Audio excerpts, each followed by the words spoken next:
स्वागत है mythic verse में, जहां कहानियां सिर्फ सुनाई नहीं जाती बल्कि जी जाती हैं। पौराणिक कथाओं से लेकर रहस्यमयी लोक कथाओं तक हम आपको सुनाते हैं वो आवाजें जो आपकी कल्पना को नई उड़ान देती हैं। डिस्क्लेमर: यहां प्रस्तुत सभी ऑडियो बुक्स और कहानियां केवल मनोरंजन और शिक्षा के लिए हैं। मूल रचनाओं के अधिकार उनके लेखकों और प्रकाशकों के पास सुरक्षित हैं। हमारा उद्देश्य है कहानियों का जादू आप तक पहुंचाना। यह मेरे अनुमान से भी बदतर है, उसने केबल से लटकी एक स्ट्रीट लाइट को देखते हुए कहा, जो किसी भी पल सड़क पर गिरने वाली थी। बहुत ज्यादा बदतर। तुम यहां कभी चूहों का शिकार करने नहीं गए? नहीं, मेरा परिवार धनी पैट्रिशियन इलाके में रहता है। सच कहूं तो मैंने युद्धों के दौरान भी बहुत सुरक्षित जीवन जिया। तो फिर एक घरेलू बिल्ली? अगर ऐसा है तो अर्जुन द्वारा उसे नपुंसक बनाने की धमकी कुछ ज्यादा ही गंभीर बात है। मुझे लगता है मैं भटक गया था, उसके साथी ने सोचा। अर्जुन ने कहा, मुझे हैरानी है कि शहर के बाकी हिस्सों की तुलना में यह जगह इतनी बेकार क्यों है। उसे अपने पुराने बुरे दिन याद आ गए, जब वह सामान्य की तलाश में खंडहरों में भटकता था और खून की धारा उसकी गर्दन पर सवार रहती थी। यह उस क्षेत्र के मूल निवासियों का था, एटॉमिक कैट ने बताया, जो नेपल्स की खाड़ी में रहते थे और बमबारी से बच गए थे। जहर और महामारियों के बावजूद वे बच निकलने में कामयाब रहे। लेकिन जब डायनामिस ने इस क्षेत्र पर कब्जा कर लिया तो कंपनी ने अपने लोगों के लिए जगह बनाने के लिए उन्हें जबरदस्ती विस्थापित कर दिया। मुझे लगता है कि बेघर और बीमार लोग उनकी चमचमाती राजधानी की कल्पना में फिट नहीं बैठते।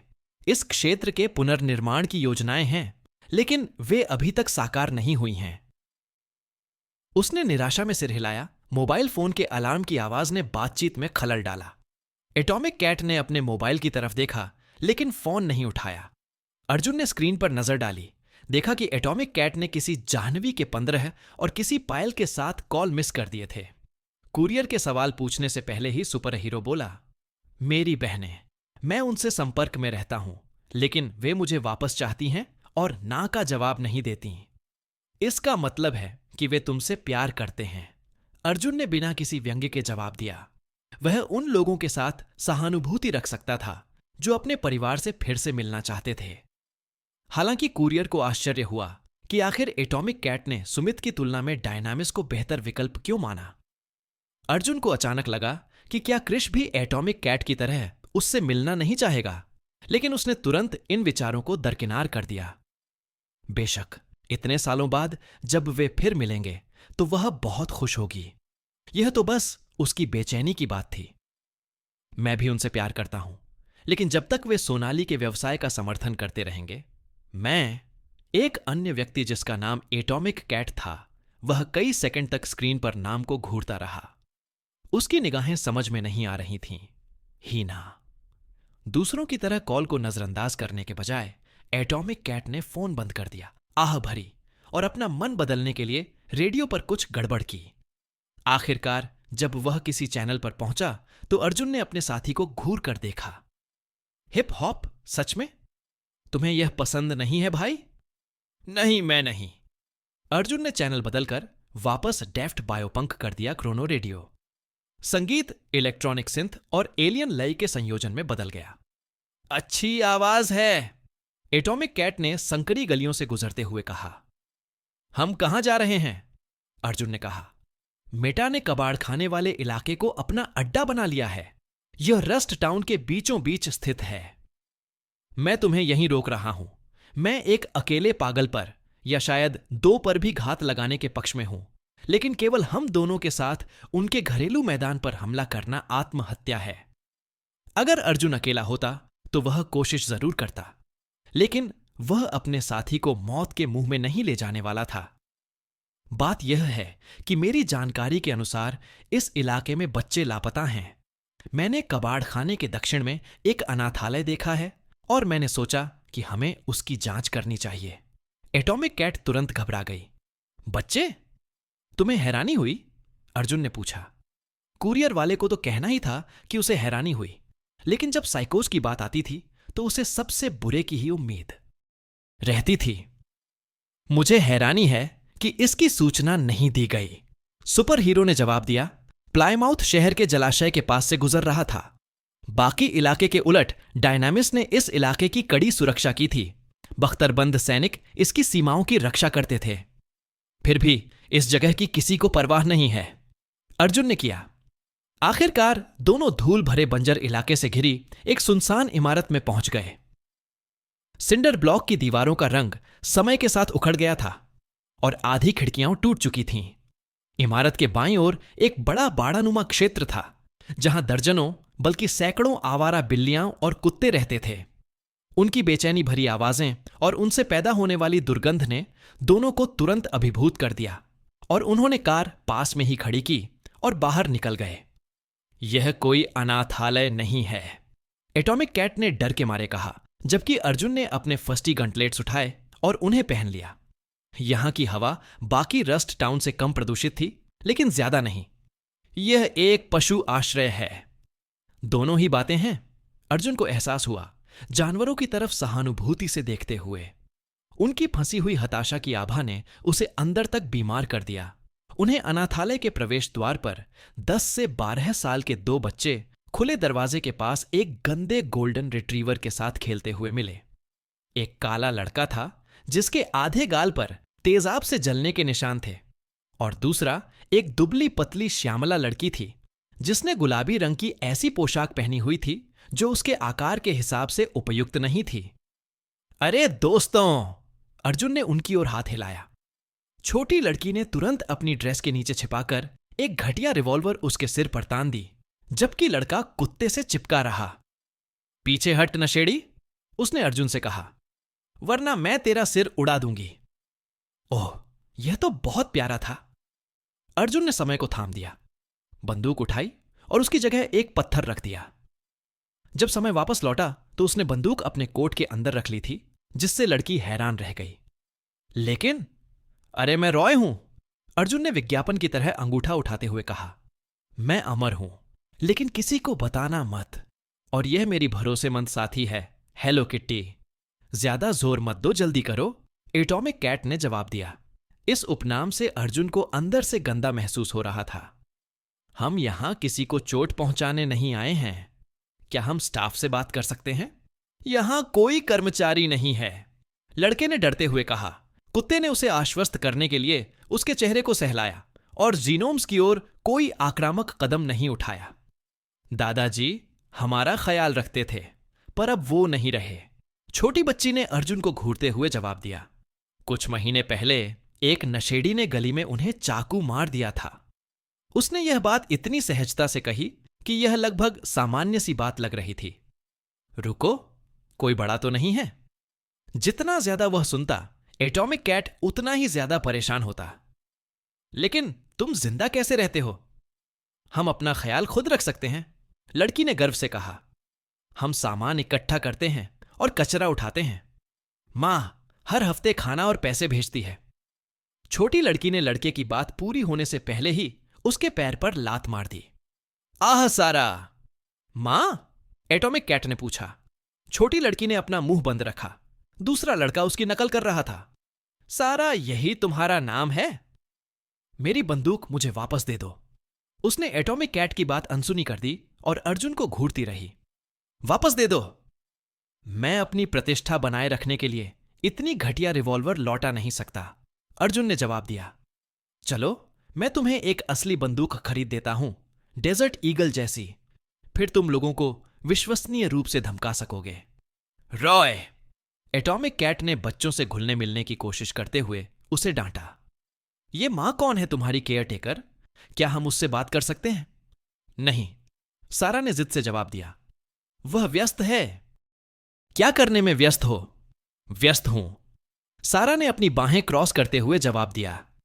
तुम्हें क्या चाहिए? जैसे ही एटॉमिक कैट बच्चों से यह तर्क देने की कोशिश कर रही थी कि वे सिर्फ उनकी रक्षा करना चाहते हैं, अर्जुन को हवा में तनाव का एहसास हुआ।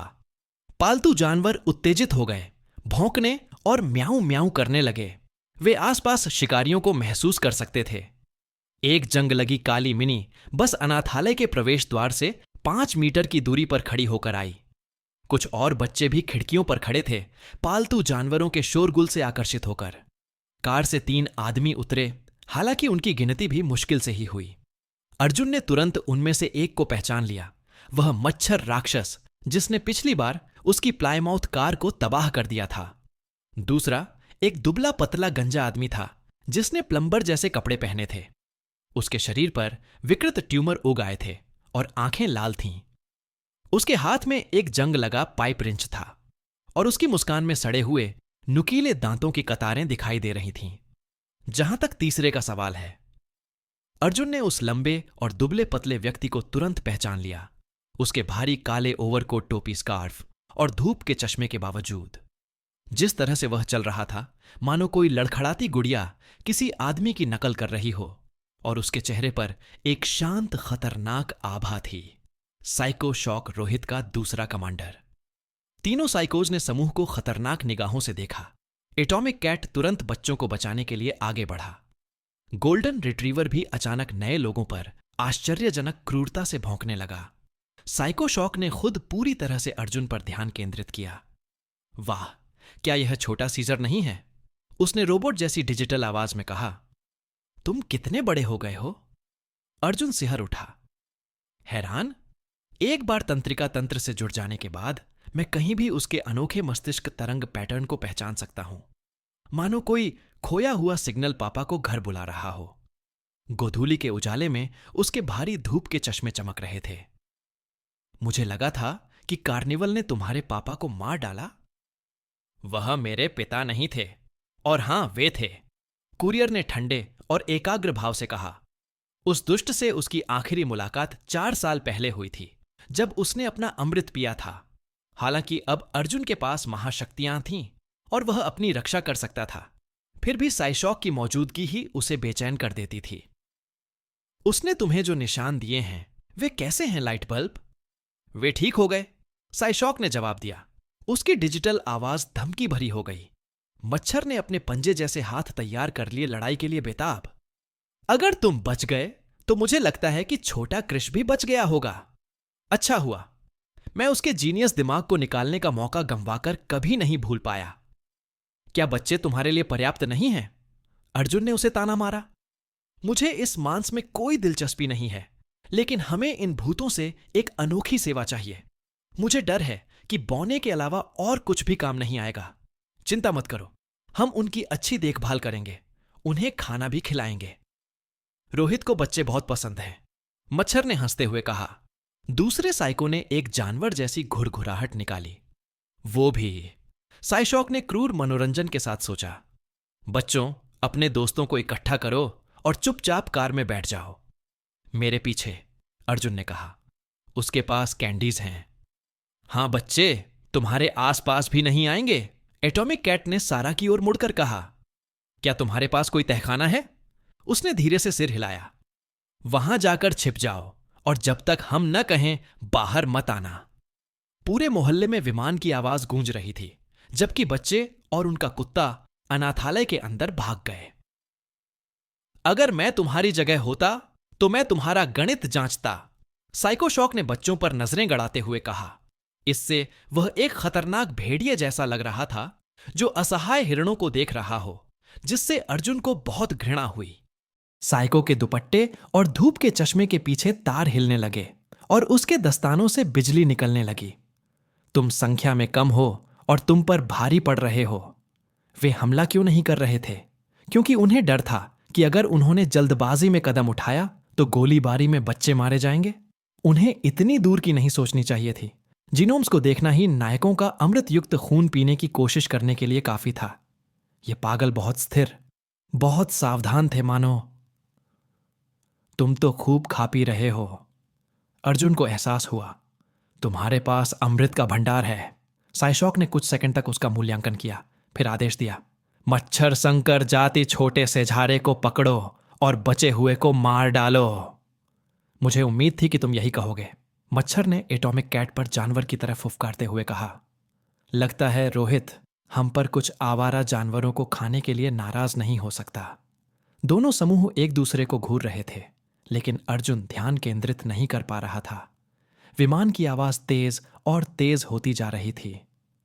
करीब। अर्जुन को अपनी आंखें ऊपर उठाने का भी समय नहीं मिला, क्योंकि यह विमान ठीक मैक्सिकन गतिरोध के बीच में आकर गिरा। टक्कर से चारों तरफ धूल उड़ गई। एटॉमिक कैट ने पलटकर छलांग लगा दी और साइकोज अपनी मिनी बस के पीछे सुरक्षा के लिए पीछे हट गए। सिर्फ अर्जुन ही स्थिर निश्चिंत खड़ा रहा, क्योंकि एक विशाल सोने की परत चढ़ा रोबोट उसके ठीक सामने खड़ा था। रॉय छिपे हुए लाउड स्पीकरों से वल्कन की आवाज गूंजी सूट पहने कैमरे की नजर कुरियर पर टिकी हुई थी। तुमने मेरा निमंत्रण अस्वीकार कर दिया है। अर्जुन ने अपने हाथ जेबों में डाले और सीटी बजाई। उसका मुखौटा उसे धूल से बचा रहा था। एटॉमिक कैट जल्दी से अपने पैरों पर खड़ा हो गया। नए व्यक्ति को पहचानते ही उसकी आंखें चौड़ी हो गईं। वल्कन की कैमरे वाली आंखों ने क्षण भर के लिए नायक पर नजर डाली, लेकिन फिर जानलेवा गुस्से से अर्जुन पर वापस केंद्रित हो गईं। मेरे प्रस्ताव पर विचार किए बिना उस अजगर वेश्या के पास जाकर तुमने मेरा अपमान करने से भी बढ़कर कुछ किया है। तुमने मेरा अपमान किया है और इसके लिए तुम्हें प्राणदंड मिलेगा। वह अर्जुन से ऊंची खड़ी थी। उसके सिर पर एक तोप तान दी गई थी। कोई अंतिम शब्द? अर्जुन ने इस प्रश्न पर गंभीरता से विचार किया और फिर उत्तर दिया। तुम इतने छोटे हो कि तुम्हारी मां को तुम्हें देखने के लिए माइक्रोस्कोप का इस्तेमाल करना पड़ता है। वल्कन पूरी तरह से स्थिर रहा। उसके विशाल कवच ने कुरियर को अपनी दमनकारी छाया में डाल दिया। ओह ओह, मुझे इससे भी बेहतर मिल गया। अर्जुन ने उंगलियां चटकाईं। तुम इतने छोटे हो कि कुर्सी पर बैठते ही तुम्हारे पैर हमेशा लटकते रहते हैं। सन्नाटा और भी गहरा हो गया। अजीबोगरीब आवाजों से टूट रहा था। अर्जुन ने पहचान लिया कि ये बंदूकें और मिसाइलें भरी हुई हैं। साइशॉक और उसके साथी इस अचानक हमले से उभरे और सबको घेरने के लिए आगे बढ़े और एटॉमिक कैट को दोनों तरफ से घेर लिया। यहां तो बड़ी मुश्किल से भीड़ है। यह कैसा रहेगा? तुम तो इतने लंबे हो कि वाइवर्न तुम्हें गंभीरता से ले। वल्कन ने गुर्राहट भरी और गोलियां चला दी। अर्जुन को इतनी बार गोली मारी गई थी कि वह गिन भी नहीं सकता था। साइकोज या वीर जैसे विशेष मामलों के विपरीत कुरियर की सभी क्षमताएं उसके सेव पॉइंट से लेकर समय रोकने तक एक ही एकीकृत शक्ति से उत्पन्न होती हैं। प्रशिक्षण और प्रयोग के माध्यम से ही अर्जुन को इसके कई अनुप्रयोगों का पता चला। विशेष रूप से उसे यह समझने में वर्षों लग गए कि उसकी समय ज्ञान की क्षमता बढ़ गई है। किसी भी परिस्थिति का जितना ज्यादा अनुभव अर्जुन करता, उसकी भविष्यवाणी करने और उस पर प्रतिक्रिया देने में उतना ही बेहतर होता जाता। अगर कोई एक बार मार्शल आर्ट का कोई दांव आजमाता, तो अगली बार जब कोई और उसे आजमाता तो वह उसका सूक्ष्म रूप से अनुमान लगा लेता। कुरियर यह अनुमान लगा लेता कि कोई कब धुआं बम जमीन पर फेंकेगा और सचेत होने से पहले ही उसे पकड़ लेता। इससे शारीरिक कौशल सीखना लगभग आसान हो गया। यह सर्वशक्तिमान नहीं था, क्योंकि कई बार तो सबसे तेज रिफ्लेक्स भी कोई फर्क नहीं डाल पाते थे, जैसे किसी अदृश्य ब्लेड से सिर कट जाना या प्रकाश जितनी तेज लेजर का प्रहार। किसी भी तरह की अति गति के अभाव में अर्जुन गोलियों या तोप खाने से पूरी तरह बच नहीं पाता था, लेकिन वह ट्रिगर दबाने से पहले ही किसी के हमले की दिशा का अंदाजा लगा सकता था। फिर उसका शरीर धीरे से हिलता, गोले चूक जाते और लोगों को यह भ्रम होता कि वह गोलियों से भी बच सकता है। समय रुकने के साथ बाहरी लोगों की नजर में कुरियर को निशाना बनाना नामुमकिन सा लगता था। इसलिए जब वल्कन ने अपनी तोप जैसी भुजा से उस पर हमला किया, तो अर्जुन ने एक पल के लिए समय को रोक दिया और गोलीबारी की रेखा से बच निकला। एक घने गोले ने उनके पीछे अनाथालय की दीवार को उड़ा दिया। राख के टुकड़े ढह गए और एक रास्ता खुल गया जो एक रसोई घर जैसा लग रहा था। बाड़ के पीछे फंसे पालतू जानवर घबरा गए। कुछ उन्मत्त बिल्लियां किसी तरह चढ़कर भागने में सफल रहीं। वल्कन, यह एक अनाथालय है, एटॉमिक कैट चिल्लाया। लेकिन इससे पहले कि वह अर्जुन की मदद के लिए दौड़ पाता, मेटा गैंग ने उसे घेर लिया। नायक ने मच्छर के एक घातक घूंसे और मोंगरेल के एक छोटे से आग के गोले को बचा लिया। नान की हरकतें अस्त व्यस्त थीं, जो उसके औपचारिक प्रशिक्षण की कमी को दर्शाती थीं, लेकिन उसकी स्वाभाविक चपलता ने इसकी भरपाई कर दी। उसकी तारीफ में वल्कन एक पल के लिए ठिठक गया, थोड़ा शर्मिंदा। अर्जुन पर भारी तोपखाने से हमला करने और आश्रय को नष्ट करने का जोखिम उठाने के बजाय उसने हाथापाई का रास्ता अपनाया। यांत्रिक सूट की पीठ पर छोटे छोटे विस्फोटों में सक्रिय हुए मिनी टर्बो रिएक्टर, जिससे 5 मीटर ऊंचा धातु का राक्षस रेसिंग कार की गति से चलने लगा। अनगिनत चक्करों में अपनी अद्भुत फुर्ती दिखाते हुए अर्जुन ने बैकफ्लिप करके चेहरे पर पड़े एक बड़े से घूंसे और फिर एक जोरदार स्टॉम्प को चकमा दिया। कुरियर ने अपनी बात का मतलब बदलते हुए कहा, मुझे इसे तुम्हें सौंपना होगा क्योंकि तुम इस तक पहुंच नहीं सकते। वल्कन के हमले और भी तेज हो गए और जब अनाथालय उसकी निशानेबाजी की रेखा में नहीं रहा तो उसने भारी हथियारों का इस्तेमाल शुरू कर दिया। उसकी मशीन के कंधे खुल गए और मिनीगन बुर्ज दिखाई देने लगे जो अर्जुन पर सैकड़ों छर्रे दाग रहे थे। कुरियर ने हमलों से बचने के लिए टाइम स्टॉप और टाइमिंग का मिश्रण इस्तेमाल किया, मशीन के चारों ओर चक्कर लगाने और कॉकपिट के लिए एक हैच ढूंढने की कोशिश की। इस बीच साइशॉक ने अपना ओवरकोट, टोपी और धूप का चश्मा उतार फेंका और दुनिया के सामने अपना असली रूप प्रकट कर दिया। उसने बहुत पहले ही अपना शरीर उतार दिया था और उसकी जगह हजारों काले तार लगा दिए थे जिन्हें वह आमतौर पर एक मानव आकृति का रूप देता था। उसके उत्परिवर्तन से बचा एकमात्र अंग उसकी खोपड़ी थी, जिससे उसका जैव यांत्रिक मस्तिष्क उजागर हो गया था। उसकी नियन आंखें अर्जुन को 2 चमकती मशालों की रोशनी की याद दिलाती थीं। साइशॉक ने अपने तारों को आकार देकर 8 लंबी भुजाएं बना लीं और खुद को एक भयानक नकली मकड़ी में बदल लिया। जब वल्कन अर्जुन पर कब्जा कर रहा था और एटॉमिक कैट उसके साथियों से लड़ रहा था, साइको एक ही छलांग में उस क्षेत्र को पार कर सीधे अनाथालय की ओर बढ़ गया। यह एहसास होते ही अर्जुन ने वल्कन को छोड़कर साइशॉक का पीछा करने का फैसला किया, लेकिन जीनियस ने उसे ऐसा नहीं करने दिया। उसका हाथ कुरियर पर इतना जोर से झपटा कि उसे पूरी तरह कुचल दिया, जबकि उसकी मिनीगन्स ने उसे दबाने वाली आग का इस्तेमाल किया। अपने भयानक कवच के बावजूद अर्जुन समझ गया कि वल्कन को सीधे युद्ध का ज्यादा अनुभव नहीं था। उसकी हरकतें बेढंगी थीं और हालांकि उसके हथियार सटीक निशाना साधते थे, लेकिन उनमें कोई दूरदर्शिता, कोई मानवीय चालाकी या तात्कालिकता नहीं थी। उसने शायद नियंत्रण किसी बुनियादी एआई को सौंप रखा था। उसका कवच भी स्पष्ट रूप से एक बड़े और हवाई लक्ष्य से लड़ने के लिए डिजाइन किया गया एक प्रोटोटाइप था, न कि किसी फुर्तीले और स्टाइलिश सज्जन से। संक्षेप में वल्कन एक रॉयल लड़ाई के लिए एक वाइवर्न बस्टर लाया था। वल्कन जीत सकता था यदि उसने ऊपर से क्षेत्र पर कालीन बमबारी की होती, लेकिन इसके बजाय उसने अपनी उपस्थिति की घोषणा करने और लड़ाई को करीबी और व्यक्तिगत बनाने का विकल्प चुना। अर्जुन एक लड़ाई में खुद को साबित करने की इच्छा को महसूस कर सकता था, शायद वाइवर्न को मात देने के लिए। लड़की को समस्या है। 10 सेकंड के लिए समय रोककर अर्जुन कवच के बाईं ओर चला गया, उसके हाथ और गोलियों से बचता हुआ। फिर उसने फिस्टी से कोहनी के जोड़ पर सावधानी से वार किया ताकि दबाव से अधिकतम क्षति हो। जब समय फिर से शुरू हुआ तो पूरी तरह से झटका लगा और मेक का हाथ कोहनी के बिंदु पर टूट गया।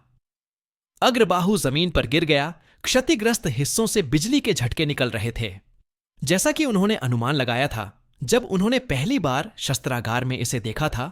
मध्य युगीन कवच की तरह वल्कन ने अपने सूट की बढ़ी हुई गतिशीलता के लिए जोड़ों में कमजोरी के साथ भुगतान किया। यह क्या है? अर्जुन ने सोचा। Short circuit? तुम मजाकिया नहीं हो शर्मा? वल्कन ने अपने कवच के लाउड स्पीकरों से शिकायत की, साफ तौर पर उसकी बेजोड़ बुद्धि से ईर्ष्या करते हुए। तुम्हें लगता है कि तुम मजाकिया हो, पर तुम हो नहीं। चलो, छोटी सोच मत रखो। जैसे ही उसने गोलियों की एक और बौछार के साथ जवाबी हमला किया, अर्जुन ने समय को रोक दिया और अनाथालय की ओर दौड़ा। साइशॉक दीवार में वल्कन द्वारा बनाए गए छेद के माध्यम से गायब हो गया। इस बीच एटॉमिक कैट की हालत भी कुछ खास अच्छी नहीं थी। मच्छर कीड़े की तरह उड़ गया था और अपने डंक से हीरो को घायल करने की कोशिश में नीचे गोता लगा रहा था। एटॉमिक कैट आसानी से बच सकता था, लेकिन मोंगरेल ने उसकी हरकतें सीमित कर दीं। वह अजीब सा साइको अस्तित्व में आता जाता रहता, हवा के छोटे छोटे झोंकों से खुद को आगे बढ़ाता और अपने हाथ के औजार से हीरो को मारने की कोशिश करता। कभी कभी वह इधर उधर आग का गोला फेंकता, जिससे बंजर पार्क में छोटी छोटी आग लग जाती। आग के गोले, सीमित अदृश्यता, एयर कंडीशनिंग। अर्जुन ने इन शक्तियों को डायनामिस द्वारा बेचे गए नकली अमृतों से पहचाना। मोंगरेल ने जरूर इनका कॉकटेल पिया होगा। चूंकि प्राप्त शक्तियां असली अमृतों की छाया मात्र थीं, इसलिए उसका शरीर अपनी मानसिक क्षमताओं की कीमत पर 2 से ज्यादा अमृतों को संभालने में कामयाब रहा। फिर भी रक्षात्मक रुख अपनाने के बावजूद एटॉमिक कैट ने इस 2-1 की लड़ाई में फिर से बढ़त हासिल करने के लिए कड़ी मेहनत की। उसने मोंगरेल पर मुक्का मारने की कोशिश की। उसके हाथ लाल ऊर्जा से चमक रहे थे, लेकिन अपनी पाश्विक गुर्राहटों के बावजूद साइको अपने दुश्मन को कोई मौका न देने के लिए सतर्क रहा। जब समय वापस आया तो अर्जुन अनाथालय तक पहुंचने में कामयाब हो गया था, लेकिन जब छेद से 1 दर्जन तार निकले और उसे जाल में फंसाने की धमकी दी तो वह वापस लौट आया। साइशॉक छेद से बाहर निकला। अपनी टेंटिकल भुजाओं से 4 बच्चों को पकड़ रखा था।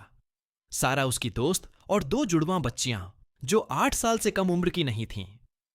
उसकी ठंडी विदेशी आंखें अर्जुन को तिरस्कार से देख रही थीं, जबकि उसका एक तार जुड़वाहा बच्चों में से एक की नाक में घुस रहा था। उसके पूरे शरीर पर खून और रोए के निशान थे। बिना सोचे समझे अर्जुन ने 3 चाकू उठा लिए और साइशॉक के सिर पर वार करने का इरादा किया। जवाब में साइको ने सारा को अर्जुन की गोलीबारी की रेखा में ले जाया। लड़की डर से चिल्ला रही थी। अर्जुन सदमे से जड़वत हो गया, जिसका फौरन फायदा उठाकर साइशॉक ने उस पर एक टेंटेकल भेज दिया। समय रुकने के कारण कुरियर घड़ी को स्थिर नहीं कर सका, क्योंकि उसकी बांह ने उसे हारपून की गति से मारा। वह उसे अपने हाथों से पकड़ने में कामयाब रहा। जैसे ही उसे पीठ के बल पटका गया, तार उसकी खोपड़ी तक पहुंचने की कोशिश कर रहे थे। रॉय! एटॉमिक कैट चिल्लाया, लेकिन मच्छर ने मौके का फायदा उठाकर उसे किनारे से पकड़ लिया और हीरो को बाड़े की बाड़ के पार फेंक दिया। कुत्ते और बिल्लियां तुरंत वहां से निकल आए और चारों तरफ भागने लगे। चुप रहो, अगर तुम संघर्ष नहीं करोगे तो आसान है सीजर। साइशॉक ने अर्जुन से फुसफुसाते हुए कहा, अपने मुंह से और उस बच्चे के मुंह से भी जिससे उसने संपर्क किया था। उसके तारों के सिरे पर सुइयां दिखाई दी, मानो किसी के अंदर से अपहरण कर लिया गया हो। बस सुस्ताते हुए जाओ और मुझे अंदर आने दो, हम एक हो जाएंगे।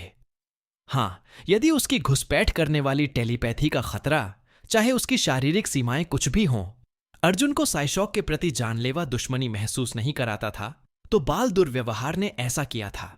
जाहिर है वल्कन ने भी यही सोचा। बुनियादी मानवीय शिष्टाचार दिखाते हुए उसने अर्जुन पर ध्यान देना बंद कर दिया और अपने कवच का आखिरी काम करने वाला हाथ साइशॉक की तरफ उठा दिया। उसने चेतावनी दी, बच्चों को छोड़ दो म्यूटेंट, मैं दोबारा नहीं पूछूंगी। मेरे रास्ते से हट जाओ औरत! साइशॉक ने तिरस्कार पूर्वक उत्तर दिया और अपने बंधकों को वल्कन के हथियारों से खुद को बचाने के लिए तैनात कर दिया। इस बीच मोंगरेल एटॉमिक कैट को खत्म करने के लिए बाड़े की ओर बढ़ा, जबकि मच्छर उनके ऊपर चक्कर लगाता रहा। कुछ कुत्ते जो भागने के बजाय पीछे रह गए थे, वहां मौजूद जीनोम्स पर गुस्से से भौंकने लगे, लेकिन हमला करने से बहुत डर रहे थे।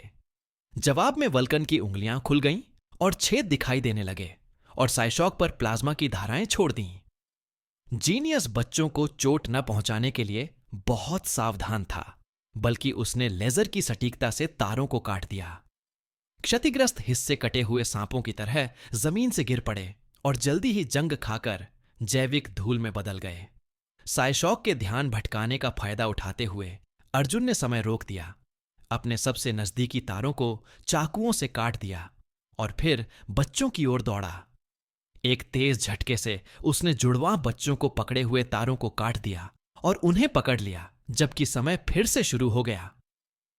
बंधक की नाक पर लगा तार एक बार पूरी तरह से टूट जाने के बाद भी अपने आप हिलता रहा, लेकिन जल्दी ही जमीन पर गिर गया। साइकोक ने जवाब में अपने तारों को चारों दिशाओं में फैला दिया और अर्जुन और वल्कन दोनों पर अपने तंतुओं की बौछार कर दी। कुरियर जुड़वाओं बच्चों को गोद में उठाकर भाग गया, जबकि सुमित ने आसानी से हमले को रोक दिया। उसके मोटे कवच ने सब कुछ रोक दिया। इस बीच जब एटॉमिक कैट अपने आखिरी वार से उबर रहा था, तब आश्रय के बाकी कुत्तों ने हिम्मत करके मोंगरेल के पास आते ही उसे काटने की कोशिश की। एक भयानक गुर्राहट के साथ साइको ने दोनों हाथ उठाए, जिससे उसके दाहिने हाथ से आग का गोला और बाएं हाथ से हवा का एक भंवर बन गया। इस संयोजन ने आग की लपटों का एक ऐसा सैलाब पैदा किया जिसने पालतू जानवरों को पूरी तरह से भस्म कर दिया। बेचारे कुत्ते दर्द से चीख पड़े जब तात्कालिक आग फेंकने वाली मशीन ने उन्हें जिंदा जला दिया। मोंगरेल की फुफकारें उन्मत्त हंसी में बदल गईं। एटॉमिक कैट ने मोंगरेल पर झपट्टा मारा जब उसका ध्यान भटक रहा था, और इस बार उसने अपने हाथ से उसका सिर पकड़ लिया। साइको का शरीर लाल हो गया, उसकी आंखें गहरे लाल रंग में बदल गईं और फिर वह फट गया। बस, मोंगरेल वाष्पीकृत हो गया। उसका शरीर कमजोर ढंग से फटा हवा उड़ाने के लिए भी मुश्किल से पर्याप्त शक्ति के साथ, फिर भी विस्फोट ने उसे बिना कोई निशान छोड़े नष्ट कर दिया। कपड़े, त्वचा, यहां तक कि उसके हाथ में जो औजार थे, सब धूल में बदल गए। स्पष्टतः जब एटॉमिक कैट को घेर लिया गया तो उसे मारने में कोई परेशानी नहीं हुई। इससे मच्छर ने उस पर पलटवार किया, उसके मन में हत्या का ख्याल आ गया था। युवा सुपरहीरो ठिठक गया, मानो उसके दिमाग में कोई विचार आया हो। फिर उसने जमीन पर पड़ा एक कंकड़ उठाया और मच्छर पर फेंक दिया। वह पत्थर लाल हो गया, नान की शक्ति से आवेशित हो गया। साइको ने अपनी बाहों से खुद को बचाया। कंकड़ फटने से फट गया और उसे अपनी ही मिनी बस से टकराने पर धक्का दे दिया। कार का अलार्म बज उठा और लड़ाई के शोर के साथ अर्जुन खुद को मुश्किल से सुन पा रहा था। एटॉमिक कैट अपने विस्फोटों की ताकत को नियंत्रित कर सकता है और उन्हें विलंबित भी कर सकता है। बढ़िया है। अर्जुन खुद साइशॉक के दोनों हमलों से बच निकला और जुड़वां बच्चों को घसीटकर सुरक्षित जगह पर ले गया। एक बच्चा हताश था और दूसरा डर के मारे रो रहा था। कोई बात नहीं, तुम सब सुरक्षित हो। अर्जुन ने अपने हाथों से उनके काले बालों को सहलाते हुए उन्हें दिलासा देने की कोशिश की। हीरो यहां हैं। दिन का अपना नेक काम पूरा करके कुरियर तुरंत लड़ाई में वापस लौट आया। साइशॉक ने वल्कन को रोकने के लिए अपने सारे तार इस्तेमाल कर दिए थे। वह मेचा को जमीन पर टिकाए रखने की कोशिश कर रहा था और साथ ही पायलट कॉकपिट के अंदर जाने का रास्ता ढूंढने की कोशिश कर रहा था। वह एक विशाल स्क्विड जैसा लग रहा था जो व्हेल को रोकने की कोशिश कर रहा था। पहले की तरह उस नीच बदमाश ने अपने बंदियों को मानव ढाल के रूप में इस्तेमाल किया, जिससे सुमित को नजदीक में अपने हथियार का इस्तेमाल करने से रोका जा सके। क्रोधित होकर अर्जुन ने साइशॉक पर हमला किया और उसकी खोपड़ी पर चाकू फेंके। तारों ने उन्हें विक्षेपित कर दिया, लेकिन इससे अपराधी का ध्यान आकर्षित हो गया। एक टेलीपोर्टेशन शक्ति? साइको ने अर्जुन पर फुफकारते हुए कहा, तुम वायलेट बन गए हो? आमतौर पर मैं मजाक करता, लेकिन तुम्हारे मामले में तुम गैंडे के रास्ते से हट जाओगे, अर्जुन ने गंभीर होकर कहा। फिस्टी ने उसे उठाया, दर्दनाक ढंग से। इससे पहले कि साइशॉक कुछ कर पाता, अर्जुन ने घड़ी फिर रोक दी, छलांग लगाई और ठहरे हुए समय में साइको की खोपड़ी में घूंसा मार दिया। उसकी मुट्ठियां साइको की धातु की हड्डियों और दिमाग दोनों को डोनट की तरह चीरती हुई निकल गईं। अर्जुन को अपने दुश्मनों के साथ खेलना पसंद था, लेकिन वो किसी भी टेलीपैथ को पलटवार करने का मौका नहीं देना चाहता था, खासकर साइशॉक जैसे घिनौने इंसान को। जब समय फिर से शुरू हुआ तो साइशॉक का उत्परिवर्ती शरीर तारों और मस्तिष्क के पदार्थ के ढेर में जमीन पर गिर गया और सारा और दूसरे बच्चे को अपने साथ नीचे खींच लिया। अर्जुन ने जल्दी से सारा को अपने हाथों से पकड़ लिया, जबकि वल्कन ने दूसरे को पकड़ लिया। जानते हो समीर, अगर तुम मुझे मारने की कोशिश नहीं कर रहे होते तो मैं तुम्हें आधा वीर कहता, अर्जुन ने सारा को जमीन पर गिराते हुए कहा, जबकि वल्कन ने भी उसके साथ ऐसा ही किया। छोटी बच्ची, क्या तुम अपनी दोस्त को लेकर दूर जा सकती हो? बड़ा बॉट तुम्हारा इंतजार कर रहा है कि तुम मुझे गोली मारो। नन्ही सारा ने जोर से सिर हिलाया, जल्दी से अपने साथी बच्चे का हाथ पकड़कर सुरक्षित जगह की ओर भाग गई। वल्कन चुप रहा, बच्चों को रास्ते से हटते हुए गंभीर सतर्कता से देखता रहा।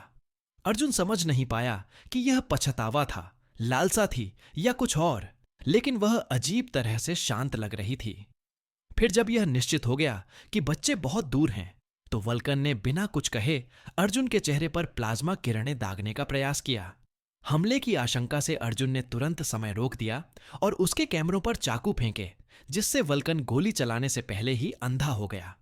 इस बीच एटॉमिक कैट ने मॉस्किटो पर मुक्का मारकर उसे मिनी बस के पास उड़ाने की कोशिश की, लेकिन मॉस्किटो के बहुत पास आ जाने पर वह उड़ गया। युद्ध भूमि पर एक विशाल छाया छा गई, जिसके बाद एक शक्तिशाली गर्जना हुई।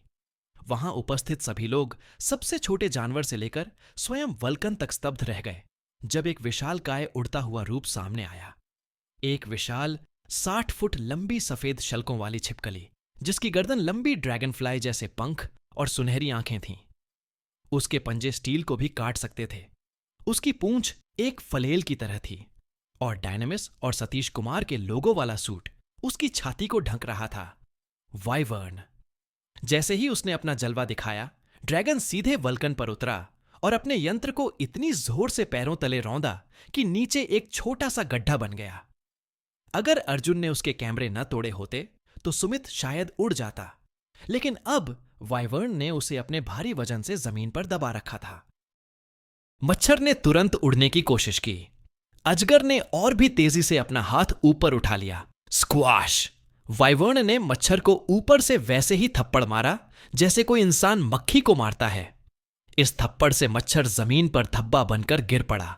उसके हाथ पैर और पंख टूट गए और खुले घावों से हरा खून बहने लगा। फिर बिना एक पल भी गंवाए वाइवर्न ने वल्कन के मेख को जमीन पर पटक दिया, जिससे मिनीगन चकनाचूर हो गए। सुमित ने उड़ने के लिए अपने मिनी टर्बो रिएक्टरों को सक्रिय करने की कोशिश की, लेकिन ड्रैगन की लोहे की पकड़ से बच नहीं पाई। रिएक्टर को नुकसान मत पहुंचाओ विवी, अर्जुन ने खतरे को भांपते हुए उस पर चिल्लाया। कॉकपिट निकालो, कॉकपिट! मानो उसकी बात सुन ली हो। वाइवर्न का हमला लगभग सर्जिकल हो गया। ड्रैगन ने अपने पंजों से उसके अंदर के इंसान को बिना किसी नुकसान पहुंचाए बड़ी सावधानी से बाहर निकाल लिया। इससे पहले कि सुमित कुछ कर पाता, वाइवर्न ने उसे जमीन पर पटक दिया और एटॉमिक कैट उसे रोकने के लिए आगे बढ़ी। हस्तक्षेप बस कुछ ही सेकंड तक चला। अर्जुन ने मशीन की जांच की, लेकिन शुक्र है कि वल्कन ने दूरदर्शिता दिखाते हुए अपने कवच के फ्यूजन रिएक्टर में फेल सेफ लगा दिए। शहर इस बार परमाणु मौत नहीं मरेगा। वाइवर्न की जीत ने बच्चों में डर पैदा करने के बजाय अपार खुशी का संचार किया और कुछ देर की खामोशी के बाद वे खुशी से चिल्ला उठे। सिर्फ वह बच्ची जिससे साइशॉक ने संपर्क किया था निराश थी। उसकी जुड़वां बहन उसे जगाने की कोशिश कर रही थी। अर्जुन तुरंत उनके पास चिकित्सा सहायता देने के लिए दौड़ा। शुक्र है उसने चिकित्सा और जीव विज्ञान की पढ़ाई में काफी समय बिताया था ताकि उसकी जांच कर सके। हालांकि यह घुसपैठियां था, लेकिन साइशॉक के छिद्र पर आक्रमण से आमतौर पर विषय के मस्तिष्क के प्रमुख क्षेत्रों को नुकसान नहीं पहुंचता था। बेचारी बच्ची को हल्का आघात जरूर लगा, लेकिन वह बच गई। क्या वह ठीक है? सारा ने अर्जुन से पूछा। जब अनाथ बच्चों ने उन्हें घेर लिया तो उत्साह की जगह चिंता ने ले ली। हां, उन्होंने अपने ट्रेंच कोट से मरीज की नाक से खून साफ करते हुए कहा, लेकिन उसे आराम की जरूरत होगी। उन्होंने कुत्तों को मार डाला। जानवरों के जलते अवशेषों और नष्ट हो चुकी बाड़ को देखकर भयभीत बच्चों में से एक ने कहा। वाइवर्न ने एक पल के लिए पूरे दृश्य को देखा, अनाथालय के छेद से लेकर साइशॉक के जंग लगे अवशेषों तक। रॉय, हम बहुत लंबी बातचीत करने वाले हैं, उसने कहा। उसकी भारी आवाज इंसान से ज्यादा दहाड़ते हुए टी रेक्स जैसी थी। तुम भी एटॉमिक कैट, तुम दोनों क्या सोच रहे थे? बिना किसी अनुमति या सुरक्षा के दुश्मन के इलाके में जा रहे थे। तुम मर भी सकते थे। वे बच्चों का अपहरण करने की कोशिश कर रहे थे, एटॉमिक कैट ने अपना बचाव करते हुए कहा। तो फिर तुम्हें मुझे अतिरिक्त सहायता के लिए बुलाना चाहिए था, वाइवर्न ने दृढ़ स्वर में उत्तर दिया। तुम भाग्यशाली थे कि मैंने वल्कन का पीछा किया ताकि यह सुनिश्चित हो सके कि वह कोई गड़बड़ी न करे। वल्कन की बात करते हुए वह गुस्से से भर गई जब एटॉमिक कैट ने उसका चेहरा जमीन पर टिका दिया। उसकी पकड़ से बच नहीं पाई। वाइवर्न वापस इंसान में बदल गई। उसका सूट उसके नए आकार के अनुकूल हो गया, जबकि वह सुमित को क्षमा और दया के मिले जुले भाव से देख रही थी। इसके लिए तुम सिर्फ खुद को ही दोषी ठहरा सकती हो नेहा। भाड़ में जाओ लौरा, सुमित जीनियस ने कड़वाहट और गुस्से से जवाब दिया। भाड़ में जाओ। क्या किसी के पास रस्सी है? एटॉमिक कैट ने पूछा। वह वल्कन को अपने हाथों से रोके रखने से तंग आ गया था। मेरी गाड़ी में हथकड़ियां और आंखों पर पट्टी बंधी है, अर्जुन ने कहा।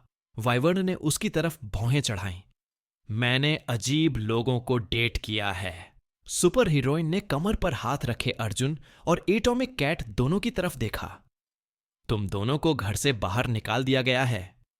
हाँ ड्रैगन मॉम, अर्जुन कराहते हुए मच्छर की ओर मुड़ा जो अपने ही खून से बने गड्ढे में तड़प रहा था। वह अभी भी जिंदा है। मुश्किल से वाइवर्न ने सावधानी से उत्तर दिया। तुमने बच्चों का अपहरण क्यों किया बेवकूफ? परमाणु बिल्ली ने साइको पर झपट्टा मारा। मेरा डंक चूसो। मच्छर फुफकार उठा। सवाल का जवाब दो और हम तुम्हें इलाज देंगे, वाइवर्न ने दृढ़ता से कहा। हालांकि उसे अपने आरोपियों पर गुस्सा आ रहा था कि वे अकेले ही काम कर रहे हैं, लेकिन उसे उस साइको पर जरा भी दया नहीं आ रही थी। तुम्हारी इस हालत में तुम्हारे बढ़े हुए मेटाबॉलिज्म के बावजूद कुछ ही मिनटों में तुम्हारा खून बह जाएगा। मच्छर कुछ सेकंड के लिए चुप रहा, शायद यह सोचकर कि उसके बॉस द्वारा उसे मुखबिरी करने के लिए जान से मार दिए जाने का जोखिम या फिर अभी मर जाने का। जीवित रहने की प्रवृत्ति एक शक्तिशाली शक्ति थी, इसलिए उसने बोलने का फैसला किया। यह वह जगह है जहां की शाफ्ट बड़ों के लिए बहुत छोटी हैं और ये पागल रोबोट जीनोम को देखते ही गोली मार देते हैं। रोबोट? वाइवर्न ने दोहराया। कौन सी जगह? अर्जुन ने उत्सुकता से उससे पूछा। रोहित एक बंकर में घुसना चाहता है, कबाड़ खाने के नीचे। पता नहीं क्या। मच्छर तड़प कर फुफकार उठा। प्लीज दर्द बहुत भयानक है।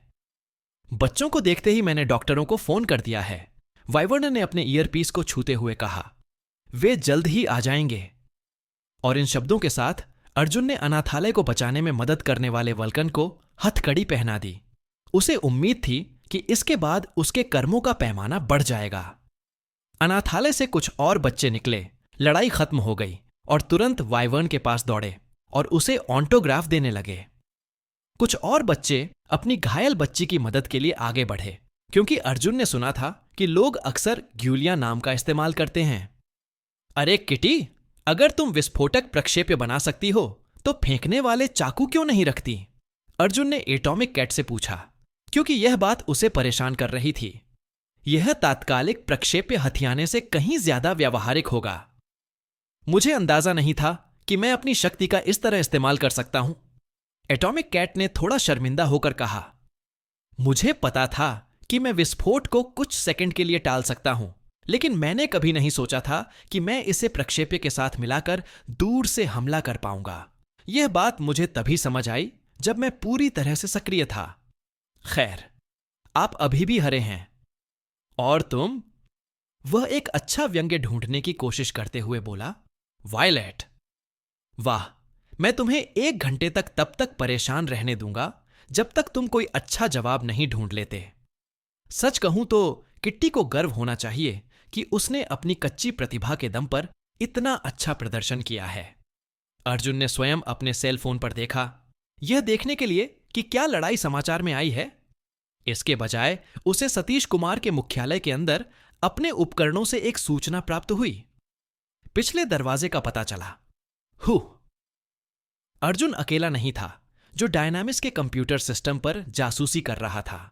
उसने आईपी का पता लगाने की कोशिश की ताकि पता चल सके कि कहीं यह हत्यारे का काम तो नहीं था। अरे बच्चों, मुझे तुम्हें खुश करने का सबसे बढ़िया तरीका पता है, अर्जुन ने अपना फोन उठाते हुए कहा। वाइवर्न के साथ ग्रुप फोटो कौन लेना चाहता है? मैं। सभी बच्चों ने हाथ ऊपर उठा दिए, जिससे वाइवर्न शर्मिंदा हुई और नानी हंस पड़ी। यहां तक कि चिड़चिड़ी सी सारा भी थोड़ी उत्साहित लग रही थी। उन्होंने निजी सुरक्षा कर्मियों के इंतजार में कई मिनट बिताए। वे मजाकिया सेल्फी ले रहे थे। वल्कन उन्हें घूर रहा था और पृष्ठभूमि में मच्छर खून से लथपथ मर रहा था। अर्जुन को अस्पताल के कमरों से नफरत थी।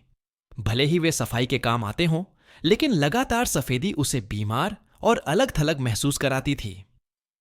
अनाथालय की लड़ाई को कई घंटे बीत चुके थे। डायनेमिक्स ने वहां रहने वालों को निकालकर कंपनी के एक अस्पताल में भर्ती कराया था। साई शॉक की पीड़िता को कृत्रिम नींद में डाल दिया गया था। उसे एक गर्म बिस्तर पर लिटा दिया गया था। उसके पास एक संयंत्र और मस्तिष्क स्कैनिंग उपकरण रखे हुए थे। वाइवर्न खिड़की के पास खड़ी थी और स्पष्ट रूप से नींद से जूझ रही थी। क्या वह ठीक होगी? अर्जुन ने वाइवर्न से पूछा। दोनों कुछ देर तक लड़की पर नजर रखे रहे। मैं अनुभव से जानता हूं कि आप साइशॉक के ब्रेन कनेक्शन से उबर सकते हैं, लेकिन मैंने अभी तक किसी को बेहोश होते नहीं देखा। चिकित्सकों ने कहा है कि उसके मस्तिष्क की तरंगों का पैटर्न बेहद असामान्य है, वाइवर्न ने उसे बताया। वे उसे कुछ दिनों तक निगरानी में रखेंगे, जब तक कि उन्हें यकीन न हो जाए कि उसे कोई और समस्या नहीं होगी। इससे अर्जुन थोड़ा चिंतित हो गया और सोचने लगा कि क्या साइशॉक ने पिछली बार मिलने के बाद से अपनी शक्तियों को निखार लिया है। कम से कम इस चक्कर में तो दुष्ट साइको मर चुका था, जिससे कुरियर निश्चिंत हो गया। कुलदीप ब्लैकथॉर्न राव ने कमरे में प्रवेश करने के लिए उस क्षण को चुना, अपनी बाहों में एक उज्जवल उत्तम गुलदस्ता लेकर। अच्छा, मुझे लगता है बधाई देना बनता है, कॉर्पोरेट के उस्ताद ने खिड़की के पास फूल रखते हुए कहा। मेरे हिसाब से थोड़ा ज्यादा जोरदार, लेकिन शर्मा, मुझे तुम्हारी तरफ से कुछ नुकसान की उम्मीद थी। बच्चों का क्या होगा? वाइवर्न ने अपने मैनेजर से काफी परिचित स्वर में पूछा। हम उनकी देखभाल करेंगे, कुलदीप ने कहा।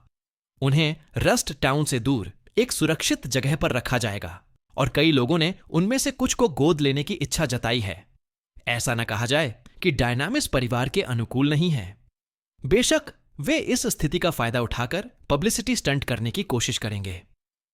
खैर, मुझे यकीन है कि डायनानेट पर ये तस्वीरें पोस्ट करने से पहले हर कोई उनकी परवाह करता था, अर्जुन ने सोचा।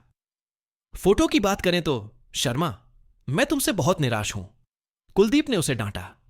मुझे याद है, मैंने तुम्हें बताया था कि अब तुम्हारा नाम टाइम लॉर्ड है, फिर भी तुम अपनी तस्वीरों में खुद को रॉय और उसकी बिल्ली बताते हो। अब नुकसान हो चुका है और शायद उस गलती को सुधारने में बहुत देर हो चुकी है। रुको, यही तो तुम्हें परेशान कर रहा है? अर्जुन ने हैरानी से पूछा। तुम्हें हमारे इस छोटे से कारनामे से कोई परेशानी तो नहीं है? मैं क्यों? कुलदीप ने भी सचमुच हैरान होकर पूछा।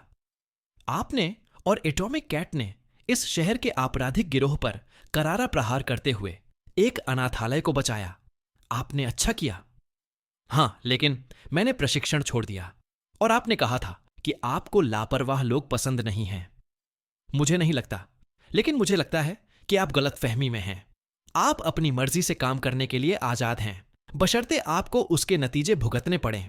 अगर आपकी हरकतें चाहे कितनी भी गैर जिम्मेदाराना क्यों ना हो, जीत की ओर ले जाती हैं, तो जाहिर है कि यह डायनामिस की पूरी मंजूरी से हुआ है। अगर आप कोई गलती करते हैं तो यह आपकी अपनी मर्जी से हुआ है।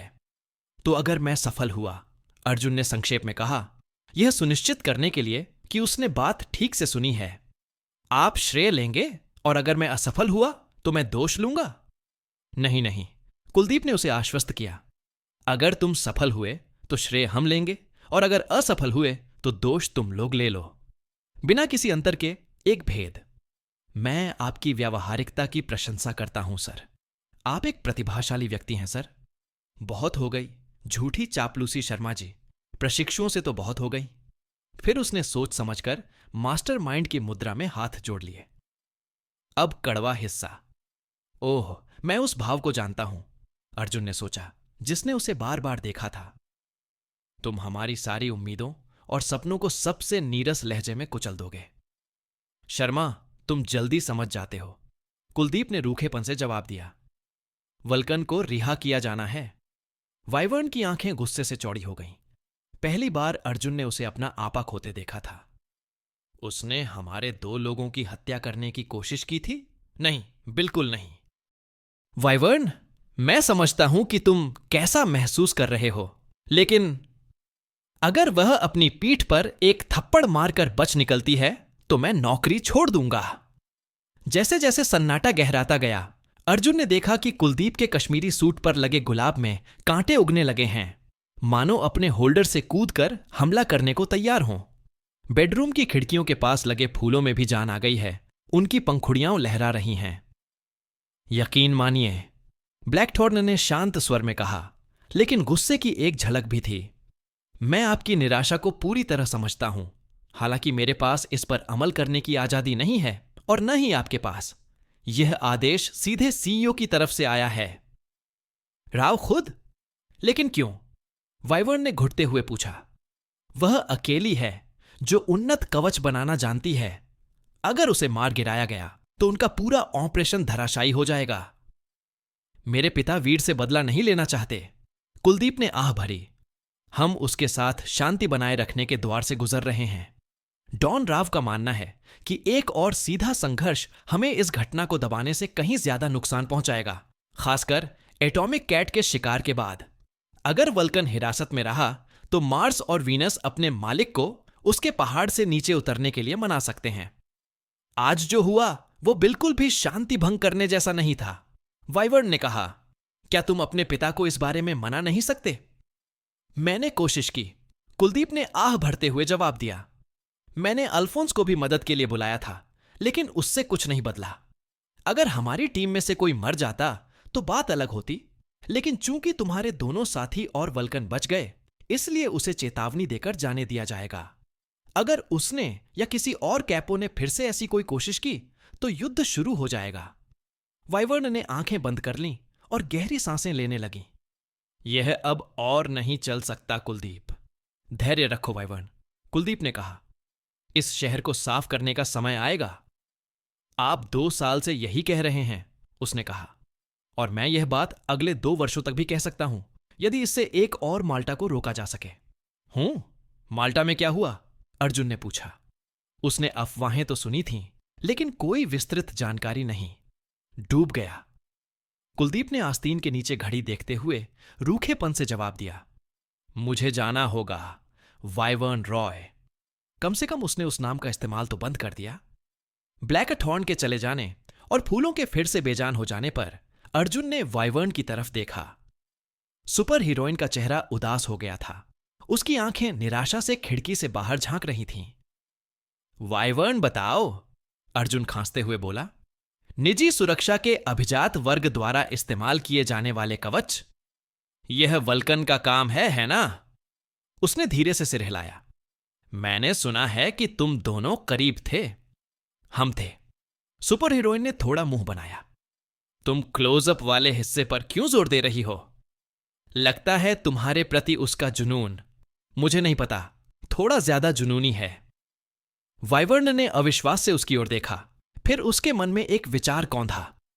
नहीं, उसने कुछ हिचकिचाहट के बाद कहा। यह, उसने आह भरी जाहिर है इस बारे में बात करने को उत्सुक नहीं थी। अर्जुन इंतजार करता रहा, यह जानते हुए कि अगर दबाव न डाला जाए तो वह जरूर बोलेगी। वह कभी मेरी पार्टनर थी, वाइवर्न ने आखिरकार कबूल किया। सतीश कुमार से जुड़ने से पहले भी। आपका साथी? मेरी पार्टनर, वाइवर्न ने जोर देकर कहा। वो दिमाग थी, मैं ताकत। हालांकि चूंकि मैं मैदान में अकेली थी, इसीलिए मीडिया और नागरिकों ने हमारी ज्यादातर सफलता का श्रेय मुझे ही दिया। आखिरकार उसने खुद को एक अकेली हीरो के रूप में फिर से स्थापित करने की कोशिश की, लेकिन चूंकि वो एक जीनियस थी और अपनी हाईटेक सेना की रीढ़ थी, इसीलिए डायनामिस उसे लैब से बाहर नहीं जाने देना चाहता था। वो इतनी कीमती थी कि सीधे टकराव का जोखिम नहीं उठाया जा सकता था, लेकिन वो इसे उस नजरिए से नहीं देखती थी। वो खुद को दरकिनार और अपमानित महसूस कर रही थी। हाँ, तो वो अपनी नाराजगी में उबल रही थी, और आखिरकार वीर ने उसे एक आरामदायक कैपो रैंक और पूरी स्वायत्तता का वादा किया अगर वो पाला बदल ले। और तुमने कभी ध्यान नहीं दिया? मुझे लगता है तब तुम इतने करीब नहीं थे। उसने मुझे फटने से पहले कभी कुछ नहीं बताया। मुझे कैसे पता चलता? वाइवर्न ने झुंझलाहट से जवाब दिया। मैंने उस पर भरोसा किया था। बेडरूम का दरवाजा खुला। एक बिल्ली बिना कोई आवाज किए अंदर चली आई। वाइवर्न, एटॉमिक कैट ने विनम्रता से सिर हिलाया और अर्जुन की ओर मुड़ने से पहले दरवाजे का ताला दोबारा जांचा। रॉय, तुमने कहा था कि मेटा के पास अमृत का भंडार है। तुमने ऐसा कैसे सोच लिया? मैं बता सकता हूं कि मनोरोगी कब विथड्रॉल से पीड़ित होते हैं। ब्लड स्ट्रीम जैसे लोगों को मैनेज करने का उनका लंबा अनुभव था। उनमें से किसी को भी ऐसा नहीं था, और वे हफ्तों से सामान्य मनोरोगियों की तरह व्यवहार नहीं कर रहे थे। यही सबसे संभावित कारण लग रहा था। मच्छर की मौत चिकित्सा देखभाल के दौरान हुई। अर्जुन को तुरंत समझ आ गया, हालांकि वाइवर्न को समझ नहीं आया। तुम क्या कह रहे हो? उसने उलझन में पूछा। सरीसृप, अर्जुन ने समझाया। सरीसृपों ने फिर हमला किया। वे हर जगह हैं। वाइवर्न बिना कुछ कहे उसे घूरता रहा। वह जानती थी कि वह उसके पीछे पड़ा है। क्या तुम 1 मिनट के लिए गंभीर हो सकते हो? एटॉमिक कैट ने मजाक को पूरी तरह से अनसुना करते हुए जवाब दिया। क्या तुम्हें यह अजीब नहीं लगता? हो सकता है उसकी मौत प्राकृतिक कारणों से हुई हो, वाइवर्न ने कहा। उसे इस बात की जरा भी परवाह नहीं थी कि शायद वह ही जिम्मेदार हो। मैंने उसे जोर से मारा था। हो सकता है, लेकिन अगर रॉय का सिद्धांत सही है तो मेटा को किसी से अतिरिक्त अमृत अवश्य मिला होगा। वाइवर्न ने सोचते हुए अपनी बाहें पार कर लीं। यह सच है कि निजी सुरक्षा कर्मियों ने घोल को कैद से भागने में मदद करने की कोशिश की थी, उसने स्वीकार किया। लेकिन आप जो आरोप लगा रहे हैं वह बहुत गंभीर है। डायनेमिस के अंदर कोई साफ तौर पर मेटा की मदद कर रहा है। एटॉमिक कैट ने बेबाकी से घोषणा की। उन्हें नकली एलिक्सिर जानकारी और सहायता प्रदान कर रहा है और साथ ही उनके निशान भी छुपा रहा है। यही एकमात्र स्पष्टीकरण है।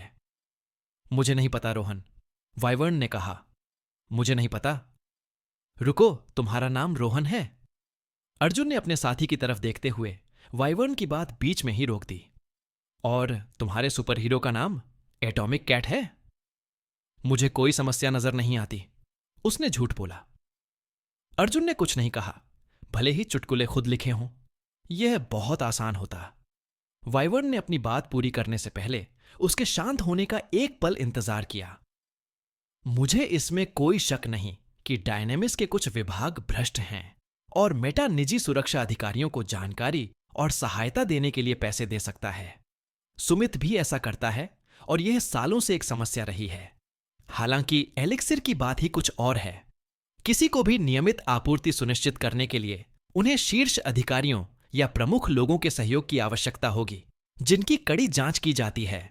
यहां तक कि सुमित को भी पकड़े जाने से बचने के लिए भ्रष्ट बिचौलियों के माध्यम से नकली उत्पाद खरीदने पड़ते हैं। अर्जुन ने स्पष्ट सुझाव दिया। वे अपना खुद का बना सकते हैं। सुमित भी अभी तक वह कारनामा नहीं कर पाया है। वाइवर्न ने इसे खारिज कर दिया। सच कहूं तो मुझे उस बंकर की ज्यादा चिंता है जिसके बारे में मॉस्किटो ने हमें बताया था। मैं हमेशा सोचता था कि मेटा गैंग ने कभी डायनामिस प्रतिष्ठानों पर हमला क्यों नहीं किया या उनका विस्तार करने की कोशिश क्यों नहीं की। यहां तक कि सुमित पर उनके हमले भी उन्हें रस्ट टाउन से दूर रखने की ही एक कोशिश थी। इसमें साइकोस के बारे में सब कुछ बताया गया था कि अनाथालय पर हमला करना उनकी तरफ से संयम माना जाता था। तो उन्हें बस वो बंकर चाहिए? एटॉमिक कैट ने पूछा। वे उसे खोदते समय अपनी ओर ध्यान आकर्षित न करने की कोशिश कर रहे हैं। और अगर रोहित ऐसा चाहता है तो यह अच्छा नहीं हो सकता। अच्छा मेरे प्यारे दोस्तों, आगे का रास्ता साफ है, अर्जुन ने कहा। हम कबाड़ खाने में जाकर खुद देखेंगे।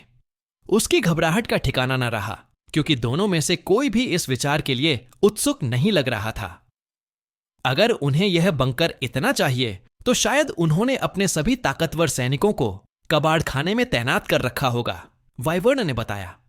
शाम, द मैड शारीरिक रूप से मुझसे ज्यादा ताकतवर है। एसिड रेन में विनाशकारी क्षमता है और रोहित खुद जितना ताकतवर है उतना ही चालाक भी है। हमें यह भी खबर मिली है कि उन्होंने लैंड जैसे अकेले भेड़िए साइको को भर्ती किया है और साइशॉक के खत्म होने के बाद वे हमला करने की उम्मीद कर रहे होंगे। हमें संख्या टोही और हमले की योजना की जरूरत होगी। लेकिन क्या ऐसा हो सकता है? एटॉमिक कैट ने पूछा। या फिर हम तनाव बढ़ने से बचने के लिए उन्हें जाने देंगे?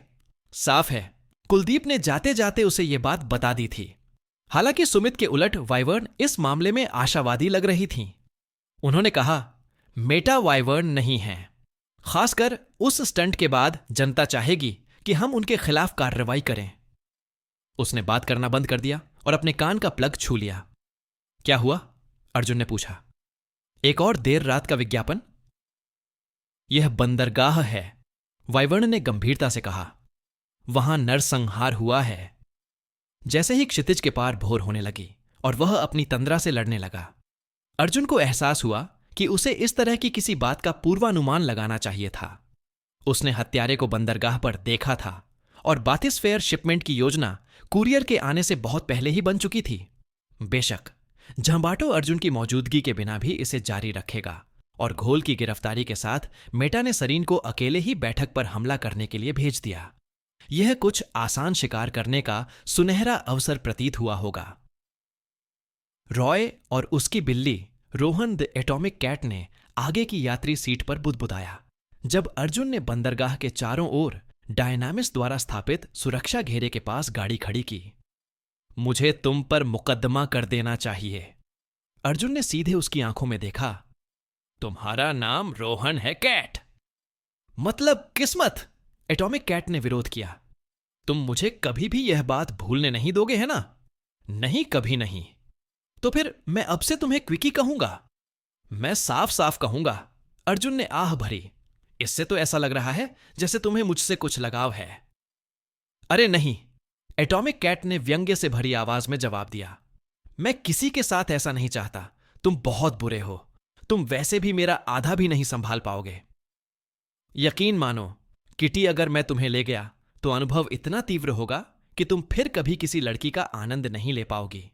मैंने ऐसी पोजीशंस ईजाद की जो इतनी शक्तिशाली थीं कि अधिकारियों को उन्हें गैर कानूनी घोषित करना पड़ा। जब वे उस जगह पहुंचे जहां अर्जुन पहली बार लुइगी और उसके गुंडों से मिला था, तो उन्हें सिर्फ लाशें मिलीं और निजी सुरक्षाकर्मी घटनास्थल की तस्वीरें ले रहे थे। सरीन ने कटघरे में कुछ छेद कर दिए थे जिससे पता चलता था कि वह चुपचाप नहीं गई थी। उसका खाली हैजमैट सूट पहले ही बरामद कर लिया गया था जिसमें से सारी चीजें खाली कर दी गई थीं। अर्जुन को लगा कि क्या वह किसी तरह बच गई होगी। सुमित के अवशेषों की व्याख्या करने के लिए कुछ भी नहीं बचा। लुइगी और उसके कमजोर गुंडों को तेज धार वाले ब्लेडों से चीर फाड़कर उनकी लाशें समुद्र में फेंक दी गई थीं। उनके खून से पानी लाल हो गया था। झांबाटो का कवच पिछले चक्कर की तरह शॉर्ट सर्किट हो गया था जिससे उसकी मौत हो गई। उसकी छाती में छेद को देखते हुए सरीन ने मौके का फायदा उठाकर उसके शरीर के अंदरूनी हिस्सों पर सीधा वार किया जिससे उसकी तुरंत मौत हो गई। समुराई एक गिरा हुआ योद्धा बनकर पीठ के बल लेट गया। डपनेश्वर ने फिर हमला किया। अर्जुन ने मन ही मन बुदबुदाया। अरुण के अवशेष देखकर उसे थोड़ा अपराध बोध हो रहा था। उसे वह लड़का पसंद था और इस चक्कर में उसे बचा ना पाने की वजह से वह थोड़ा निराश हो गया। संदेशवाहक जानता था कि वह तलवारबाज को वापस ला सकता है और उसने लोगों को इतनी बार मरते देखा था कि वह इसके प्रति उदासीन हो गया था। लेकिन फिर भी एक स्तब्ध खामोशी के बाद एटॉमिक कैट एकदम से टूट गया और तुरंत झांबाटो की तरफ दौड़ा। अरे, ये तो अरुण है। तुम उसे जानते थे? हां, परिवार छोड़ने से पहले हम दोस्त थे। एटॉमिक कैट ने खोखली आंखों से लाश को देखा। छी छी। अर्जुन कुछ नहीं बोला। उसे समझ नहीं आ रहा था कि क्या प्रतिक्रिया दे। किसी को दिलासा देने की उसकी आखिरी कोशिश बुरी तरह नाकाम हो गई थी। मुझे पता था कि यह दिन आएगा, मुझे पता था, लेकिन उसके घर पर एक लड़की है यार। धिक्कार है। एटॉमिक कैट ने अपना सिर हिलाया, साफ तौर पर परेशान और उलझन में। जल्दी करो, क्या तुम्हें मुझे लिफ्ट देने में कोई आपत्ति है?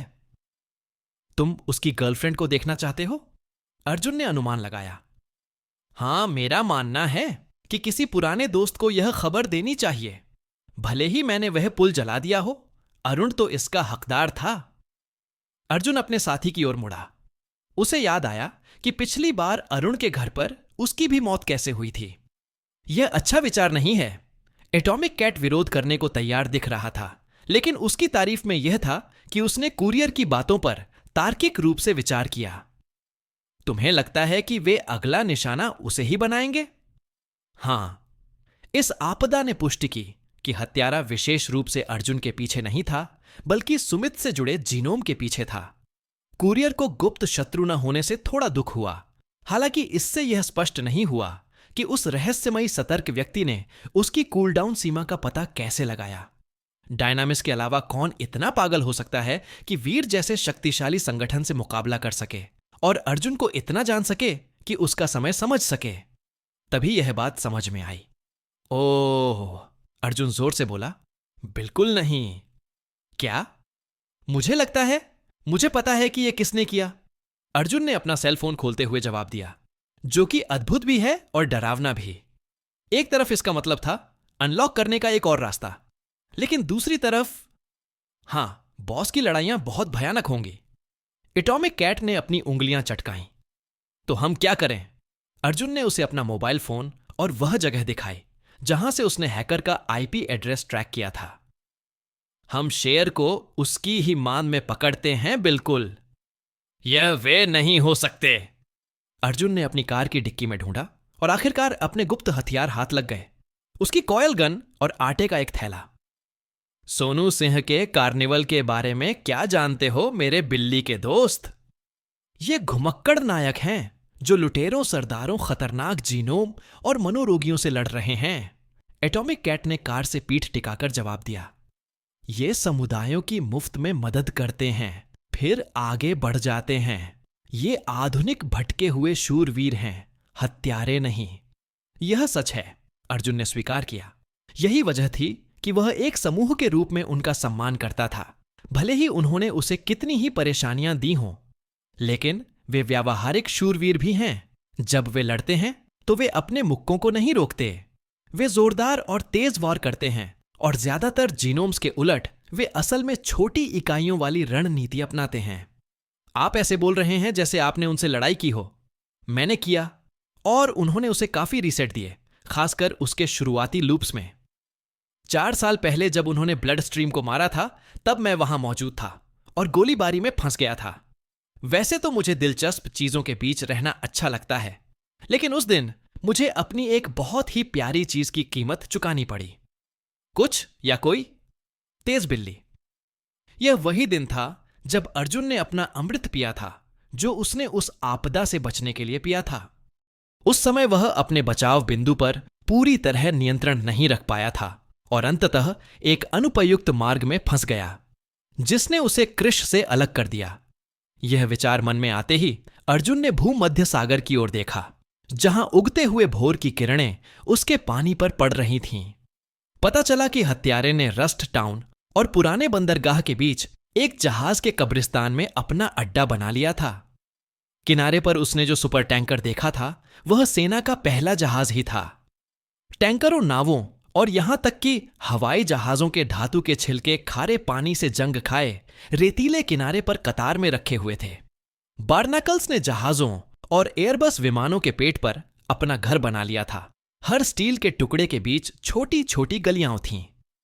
आईपी सिग्नल पास के एक सुनसान गैराज से आ रहा था, जो एक क्रूज जहाज के अंदर बना एक धातु का हैंगर था।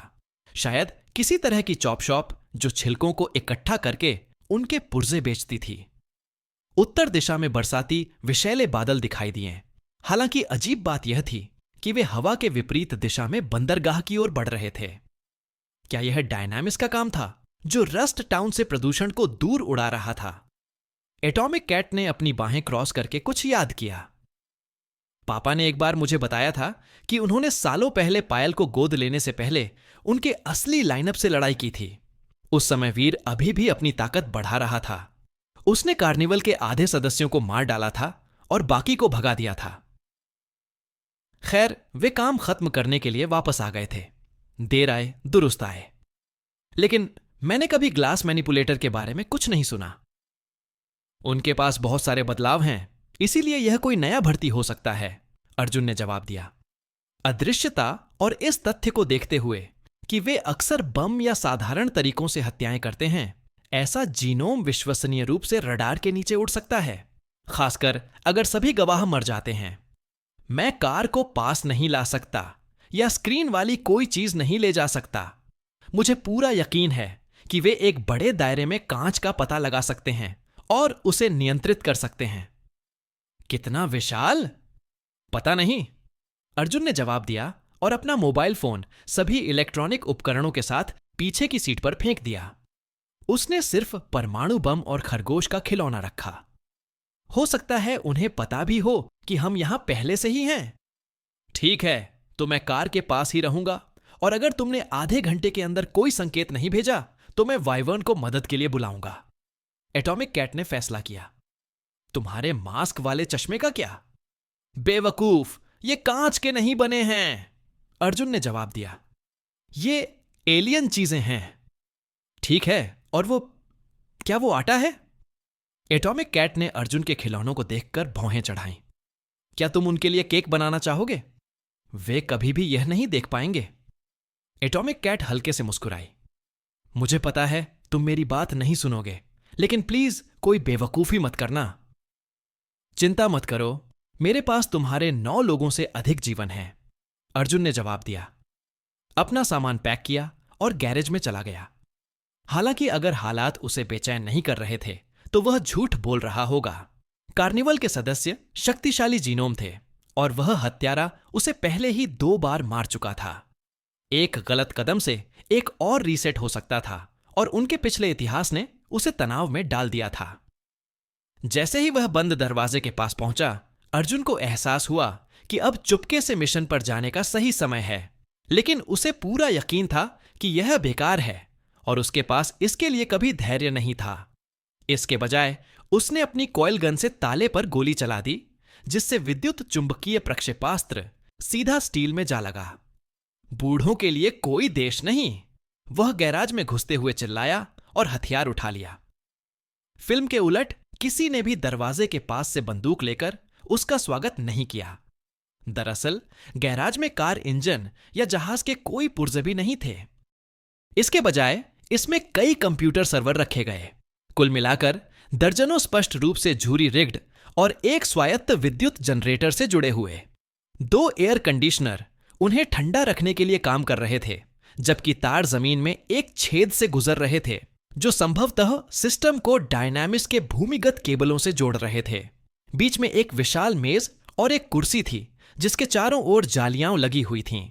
इसके अलावा अर्जुन ने देखा कि वह खिड़कियों से जहाज के कब्रिस्तान को आसानी से देख सकता था, लेकिन बाहर से उसने इनमें से कोई भी सर्वर नहीं देखा था। जरूर कोई ऑप्टिकल ट्रिक काम कर रही थी। हां, यह कोई नई बात नहीं है। इस सुरक्षित घर को बनाने में उन्हें कई हफ्ते या महीने जरूर लगे होंगे।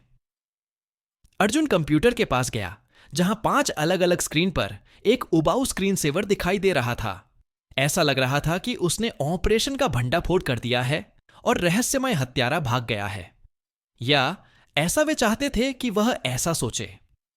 बिना किसी चेतावनी के कुरियर ने समय रोक दिया, आटे का पैकेट खोला और खुद पर घूम गया। उसने सफेद पाउडर को हर तरफ छिड़क दिया, पर्दों पर, खिड़कियों पर, सर्वरों पर और कोनों पर। उसके ठीक पीछे एक मानव जैसा धड़ दिखाई दिया जो एक कोने में खड़ा था और उसके हाथ में आंशिक रूप से दिखाई देने वाली तलवार थी। और यह हो गया। आटा किसी अदृश्य कवच से टकराया था, इसीलिए अर्जुन ने छाती पर "मुझे मार डालो, मैं एक विकृत व्यक्ति हूं" लिख दिया। जैसे ही समय फिर से शुरू हुआ, आकृति स्तब्ध रह गई, क्योंकि उन्होंने पाया कि उनके सिर पर एक कुंडलाकार बंदूक तान दी गई है। पकड़ा, इनविसिबॉय! अर्जुन खुशी से फूला नहीं समाया। या यह इनविसिगर्ल है, मैं कभी नहीं बता सकता। मैं ट्रिगर पर आपकी उंगली से भी तेज चलूंगा, इनविसिबॉय ने जवाब दिया। उसकी आवाज उसके अजीब सूट से दबी हुई थी। क्या हम लकी ल्यूक खेल रहे हैं? मैं अपनी परछाई से भी तेज चित्र बना सकता हूं, समय से भी तेज। मुझे नहीं लगता कि तुम सच में समय रोक सकते हो, सेसारे सबिनो। तुम तो बस उसका भ्रम पैदा करते हो, उसने बिल्कुल शांत भाव से जवाब दिया। या अब अर्जुन शर्मा हो? अर्जुन, कुरियर ने जवाब दिया। उसने आवाज पहचानने की कोशिश की, लेकिन सूट की वजह से आवाज बहुत धीमी हो गई। मुझे नहीं लगता कि हम मिले थे, मिस्टर कार्निवल। पहचाने जाने पर उस आकृति ने निराशा से आह भरी। पहचाने गए थे? हालांकि तब तुम्हें मेरा अस्तित्व पता नहीं था। आह, मैं सोच रहा था कि तुम कोई नए रंगरूट हो या कोई अदृश्य महारथी, अर्जुन ने सोचा। अगर कार्निवल में उसकी जैसी कोई छिपी हुई हस्ती होती तो उसके संगठन की सफलता का यही मतलब होता। तो फिर मैं तुम्हें क्या कहूं? यह समझते हुए कि जब तक वह लड़ाई शुरू नहीं करेगा तब तक लड़ाई शुरू नहीं होगी। रहस्यमय जीनोम पूरी तरह से दिखाई देने लगा। उसका पूरा शरीर सिर से पैर तक चमकीले नीले शीशे से ढका हुआ था। इस पदार्थ ने अर्जुन को कुछ भी देखने से रोक दिया। कवच बिल्कुल बेडौल था, चेहरा किसी बेजान गुड़िया जैसा गोल। इससे वह सतर्क व्यक्ति थोड़ा डरावना लग रहा था। अर्जुन को एहसास हुआ कि यह आदमी किसी तरह अपने कवच के चारों ओर प्रकाश को मोड़कर अदृश्यता का नाटक कर रहा था। शायद लेंटिकुलर तकनीक में इस्तेमाल होने वाली उसी प्रक्रिया का इस्तेमाल कर रहा था। कुरियर को यह समझ नहीं आ रहा था कि ऐसा करने के लिए कितना नियंत्रण चाहिए। हालांकि यह तरकीब उसे धुएं या बारिश से नहीं बचा पाई। यह कुछ शक्तिशाली ऑनरेंज जीनोम था। तुम मुझे मेढ़ा कह सकते हो।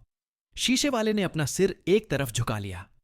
और अगर तुमने अपने जमे हुए समय में मुझे गोली नहीं मारी है तो मुझे लगता है तुम। अर्जुन ने आटे की थैली उसके चेहरे पर फेंक दी। इनविसिबॉय चुपचाप खड़ा रहा। कागज का थैला उसके हेलमेट से उतरकर जमीन पर गिर गया। उसका चेहरा अब पाउडर लगे हुए जोकर जैसा लग रहा था। यह बहुत ही अपरिपक्वता थी। हत्यारे ने अपने हेलमेट से आटा झाड़ते हुए कहा। खैर, उसने अर्जुन को 2 बार मारा। कुरियर ने तुच्छता का अधिकार अर्जित कर लिया था। अगर मैं अपना हथियार खींचे रहूं तो मुझे दोष मत देना, समय के साथ छेड़छाड़ करने वाले ने कहा, क्योंकि उसके वर्तमान मेजबान की तलवार हमेशा खतरनाक बनी रही। तुम हाल ही में बहुत से लोगों की हत्या कर चुके हो और तुम्हें मारना अभी भी विचाराधीन है। आपको और सतीश कुमार को हमसे डरने की कोई जरूरत नहीं है, उस आदमी ने अपनी बाहें क्रॉस करते हुए जवाब दिया। हमारे फिलहाल निशाने पर सुमित और मेटा हैं। ओह, तो मुझे लगता है कि आपने गलती से डायनामिक्स को हैक कर लिया होगा, सिर्फ तुम्हारी कंपनी में घुसपैठियों को जड़ से उखाड़ने के लिए। जीनोम ने मजाक उड़ाया। सच कहूं तो मुझे हैरानी है कि तुम मुझे ढूंढ भी पाए। मैं बहुत सावधान था कि कोई निशान न छूटे। अर्जुन उसे कुछ बताने के मूड में नहीं था, खासकर जब उसने कुरियर को 2 बार मार डाला था। तुमने झंबाटो और उसके साथियों को गोदी में क्यों मारा? क्या तुम्हारी आवाज में गुस्सा है? तुम्हारी चिंता मुझे हैरान कर रही है। कांच का जीनोम अपने सिर पर तानी बंदूक को नजरअंदाज करते हुए स्क्रीन की ओर बढ़ा और कुर्सी पर बैठ गया। जहां तक मुझे पता है, तुम दोनों ने एक दूसरे से बातचीत तक नहीं की है। शायद मैंने किया था, और शायद अब तक मुझे ऐसा कुछ भी नजर नहीं आया जिससे उसे मारना उचित हो। अरे, जहां तक मुझे पता है वह पदानुक्रम में काफी नीचे है। उस आदमी ने हाथ जोड़े अर्जुन को कुलदीप राव की याद दिलाते हुए बोला। क्या तुम्हें पता है कि वे गोदी में क्या भेज रहे थे? कैंडीज, इस्चिया द्वीप पर सुमित की किलेनुमा प्रयोगशाला में भेजे जाने वाले रसायन जहां सोनाली का उत्पादन होता है। राम ने उसे सही किया। फिर यह दवा नावों और पनडुब्बियों के जरिए इटली, स्पेन, फ्रांस, तुर्की, लीबिया के स्थानीय वितरकों तक पहुंचाई जाती है। एक ऐसी दवा जो बेहद लत लगाने वाली होती है और जिसका इस्तेमाल वीर समुदायों को तबाह करने के लिए करते हैं, जबकि वे युद्धों से उभरने के लिए संघर्ष कर रहे होते हैं। आपका मतलब क्या है? जीनोम ने घोषणा की। पड़ोस में उनके दोस्ताना गैंगस्टर प्रचार के बावजूद सुमित ने फायदे से कहीं ज्यादा नुकसान पहुंचाया है, और भले ही उसने व्यक्तिगत रूप से किसी की हत्या न की हो, इस शिपमेंट की सुरक्षा करके झांबाटो ने अप्रत्यक्ष रूप से एक ऐसे संगठन का समर्थन किया है जो हर साल लगभग 20,000 लोगों की मौत का कारण बनता है, जिनमें से 3,000 अकेले न्यूरोम में होते हैं। तो अगर मैं ठीक से समझ रहा हूं, अर्जुन खांसते हुए बोला, क्या आप अधिक हिंसा करके हिंसा कम कर देंगे? किसी स्तर पर ऐसा प्रतीत हुआ कि निगरानीकर्ता ने इसमें शामिल पाखंड को पहचान लिया था, क्योंकि वह अपनी कुर्सी पर पीछे की ओर झुका हुआ था, विचार मग्न था। अर्जुन कवच पहने हुए उसके शरीर की भाषा नहीं देख सका, लेकिन वह दुविधा में लग रहा था। मुझे यह पसंद नहीं है, उसने स्वीकार किया। सचमुच बिल्कुल नहीं। मैं इस बारे में खुलकर बात करना पसंद करूंगा, या अपराधियों को जेल में डाल दूंगा। लोग चाहे कुछ भी कहें, कत्ल करने की आदत कभी नहीं पड़ती। यहां तक कि कार्निवल में मेरे साथी भी मेरे काम पर नाराज हैं। अर्जुन सोच रहा था कि क्या पूरा कार्निवल शहर में घुस आया है, या यह मेढा बस एक अग्रिम पंक्ति का सैनिक है जो अपने साथियों के लिए जमीन तैयार कर रहा है। जीनोम को शक था कि न्यू रोम में वह अकेला ऑपरेटिव नहीं था। वह अकेले इतना नुकसान नहीं कर सकता था। मुझे कुछ गड़बड़ लग रही है, लेकिन हालात इतने बिगड़ चुके हैं कि अगर हम कुछ नहीं करेंगे तो हालात और बिगड़ेंगे। सुमित के कैपोस दिन दहाड़े किसी की हत्या करने की कोशिश कर सकते हैं और पीठ थपथपाकर बच निकल सकते हैं। उन्हें जेल में रखने के लिए कोई सरकार नहीं है, और डायनामिस वीर से इतना डरता है कि कोई ठोस कार्रवाई नहीं कर पाता। उसकी बात तो सही थी, लेकिन उसके तर्क में एक बड़ी खामी थी। अच्छा, तो फिर उस अजेय आदमी को मारने की कोशिश करने वालों को शुभकामनाएं। ऐसा नहीं है कि हर किसी ने सालों कोशिश की हो और कोई कामयाबी न मिली हो। वीर भले ही खुद को भगवान कहता हो, लेकिन है तो वह एक इंसान ही, और वो भी एक बूढ़ा इंसान। वह सड़क पर नशा नहीं बेच सकता या अकेले कर नहीं वसूल सकता। उसे अपना प्रभाव जमाने के लिए बुनियादी ढांचे सैनिकों और धन की जरूरत होती है। उसकी प्रजा छीन लो और राजा तो बस एक मुकुटधारी इंसान होता है। हम वीर को भले ही न हरा पाए, लेकिन हम सुमित को नष्ट कर सकते हैं। अब क्यों? अर्जुन ने पूछा। उसकी अंतरात्मा उसे बता रही थी कि कुछ तो कमी है। हालात कुछ हद तक शांत हो गए हैं और वीर अपनी पीठ पर बैठा है। अब क्या किया? शीशे वाला कुछ सेकंड तक कुछ नहीं बोला। साफ तौर पर सोच रहा था कि कोई जानकारी दे या ना दे। आखिरकार उसने बता ही दी। तुमने तो पहले ही देख लिया होगा। राम ने इशारा किया। इस शहर के गुटों के बीच एक युद्ध छिड़ा हुआ है, एक ऐसी आपदा जो जीनोम युद्धों के एक नए दौर और भी तबाही को जन्म दे सकती है अगर इसे रोका नहीं गया। आह, तो आप भी अपना परफेक्ट रन बना रहे हैं। एक बेहतरीन दौड़। अर्जुन की खुशी का ठिकाना न रहा जब राम ने बात समझ ली। तुम ऐसा कह सकते हो, लेकिन कोई भी अंत परफेक्ट नहीं होता रॉय। सिर्फ कुछ खास लोगों के लिए सबसे अच्छा होता है। ऐसा कैसे हो सकता है कि वीडियो गेम की भाषा समझने वाला अकेला व्यक्ति वही था जिसने उसे मारा था? इस दुनिया में कोई न्याय नहीं था। और अगर सुमित को गिराने का कोई गैर हत्यारा विकल्प हो? क्या तुम्हारे पास एक है? मेढे ने थोड़ी उम्मीद से पूछा, क्योंकि मुझे यहां कुछ भी नहीं मिल रहा है।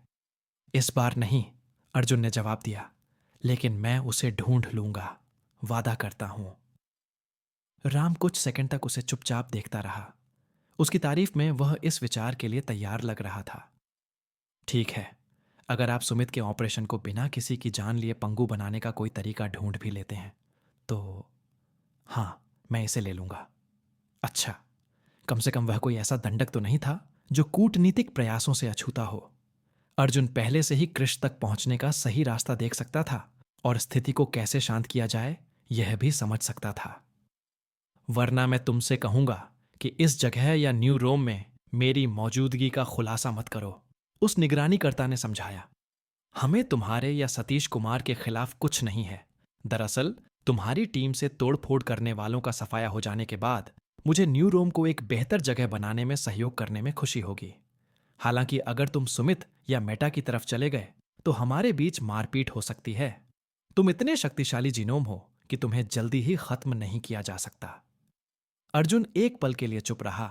जैसे ही सब कुछ साफ हो गया। मुझे समझ नहीं आ रहा कि मुझे खुश होना चाहिए या गुस्सा। आपने उनके साथ जुड़ने पर विचार किया था? जीनोम केवल उत्सुक लग रहा था, लेकिन उसके स्वर में तनाव की एक अंतर्निहित भावना थी। ना, अर्जुन ने झूठ बोला। खैर, वो मेटा में कभी शामिल नहीं होता फिर भी। लेकिन मुझे हैरानी है कि तुम्हें सुमित पर जाने में कोई दिक्कत क्यों है, डायनामिस पर नहीं। अपनी कमियों के बावजूद डायनामिस एक कार्यात्मक समाज के पुनर्निर्माण का प्रयास करता है। राम ने अनिच्छा से स्वीकार किया। कंपनी में व्यवस्थागत भ्रष्टाचार की समस्याएं हैं, जैसा कि रस्ट टाउन प्रमाणित कर सकता है, लेकिन यह यूरोप में एक स्थिर शक्ति है और अयान राव के सेवानिवृत्त होने के बाद इसे सुधारा जा सकता है। मैं सुमित के बारे में ऐसा नहीं कह सकता, और मेटा की तो बात ही छोड़िए। चौकीदार ने अर्जुन को गौर से देखा। वैसे शुक्रिया। किस लिए? तुम्हारी गोरी त्वचा के लिए। जीनोम इस ताने से थोड़ा खुश तो हुआ, लेकिन फिर भी मामले पर ध्यान केंद्रित करता रहा। उस अनाथालय को बचाने के लिए। मुझे हमले की सूचना तब मिली जब वह खत्म हो चुका था और मैं समय पर नहीं पहुंच पाता। मुझे उम्मीद नहीं थी कि तुम अपनी शक्तियों का सकारात्मक परिणाम निकालोगे, लेकिन मुझे खुशी है कि तुमने ऐसा किया। सच कहूं तो मुझे चिंता थी कि तुम ब्लड स्ट्रीम के नक्शे एकदम पर चलोगे या बदला लेने के लिए हमारा पीछा करोगे। वह बीमार था और उसकी मौत सिर्फ दया थी, अर्जुन ने जवाब दिया। कृष्ण से मेरा अलगाव मैं कभी नहीं भूल सकता। शीशे वाले ने कुछ भी नहीं कहा। उनके बीच तनावपूर्ण चुप्पी छा गई। अर्जुन ने बंदूक उस आदमी के हेलमेट पर तान दी। तुम्हें पता है वह कहां है? हां, गनीमत रही कि जीनोम किसी हथियार की तान पर खड़े व्यक्ति की तरह बेहद शांत और आत्मविश्वास से भरा लग रहा था। ऑपरेशन शुरू करने से पहले मैंने इस शहर के हर गुट का नक्शा बना लिया था। हालांकि उसके मामले में समस्या उसकी लोकेशन जानने की नहीं, बल्कि वहां पहुंचने की है। वह कहां है? जीनोम ने सीधे जवाब नहीं दिया। उसकी बातों पर विचार करते हुए, इतने सालों में उसने कभी तुमसे संपर्क नहीं किया। वह नहीं बच सकी, अर्जुन ने जवाब दिया। उसे पता नहीं था कि मैं तुम लोगों की वजह से बच गया। तुम अपने स्टंट में कभी भी चालाक नहीं रहे, न ही अपना असली नाम बताने में झिझके। मुझे एक पल के लिए भी यकीन नहीं होता कि उसने 4 सालों में तुम्हारे बारे में कभी सुना ही नहीं। कुरियर वाले की उंगली फड़की, मानो ट्रिगर दबा दिया हो। तुम्हारा क्या मतलब है? जाहिर है उसने तुमसे कभी संपर्क नहीं किया क्योंकि वह नहीं चाहती थी। और मुझे लगता है कि तुम गहराई से समझते हो कि यही एकमात्र तार्किक व्याख्या है। अर्जुन ने अपने मुखौटे के पीछे से घूरते हुए कहा, तुम्हें कुछ नहीं पता? उसने सोचा कि इस जानकारी का क्या किया जाए। कार्निवल स्पष्ट रूप से न्यूरोम में चौथे गुट के रूप में सक्रिय था। वे ही छिपे हुए रास्ते थे। हालांकि उसका ध्यान कृष को ढूंढने पर था और उसे उस तक पहुंचने का रास्ता पहले से ही दिखाई दे रहा था। हत्यारा उस तक पहुंचने में सबसे बड़ी बाधा था और अब उसे स्थिति को शांत करने का सबसे सही तरीका पता था। वह पहले से ही यह देख सकता था। कृष की ओर एकदम सही दौड़। आपका पीछा किया गया था। अर्जुन ने राम की ओर देखा। उसकी कल्पना शक्ति बाहर आ गई। प्लेटिल, तुम्हारा पीछा किया गया था। राम ने खिड़की की तरफ देखा।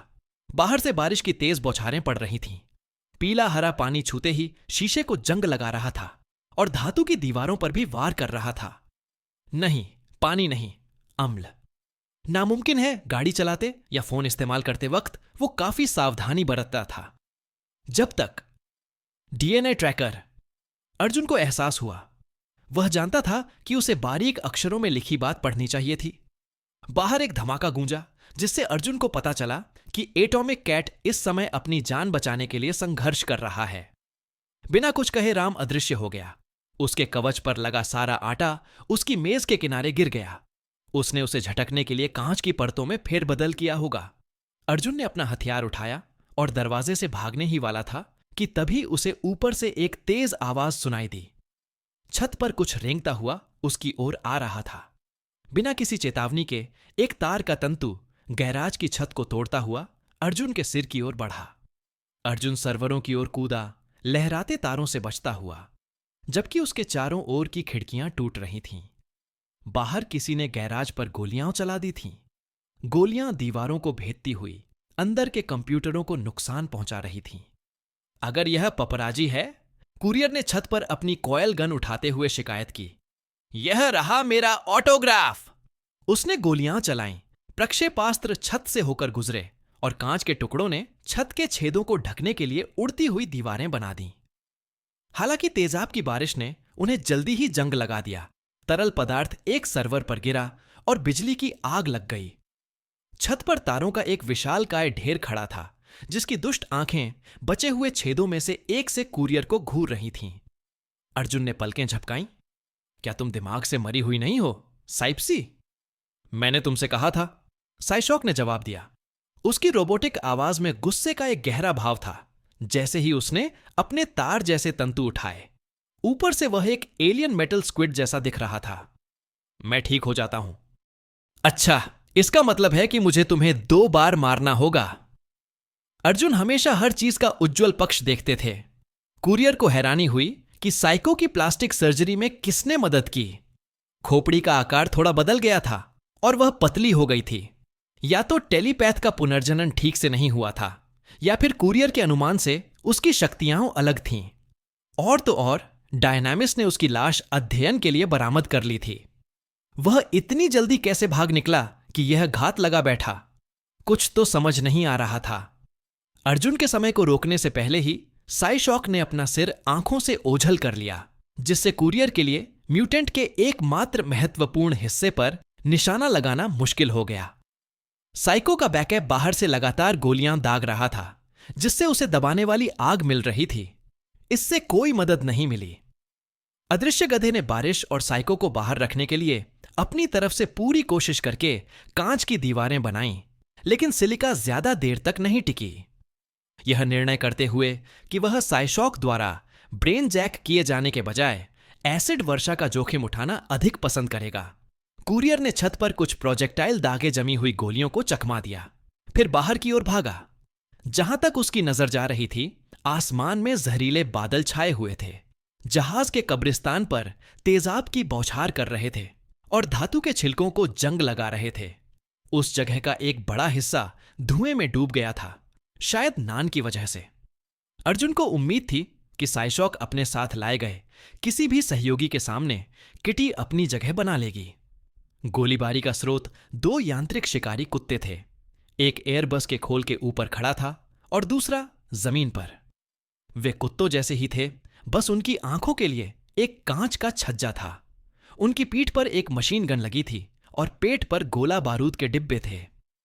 डायनामिस ने शायद इन ड्रोनों का इस्तेमाल निजी सुरक्षा बलों की मदद के लिए किया था और अर्जुन को शक था कि कहीं मेटा ने किसी तरह उन्हें हैक तो नहीं कर लिया।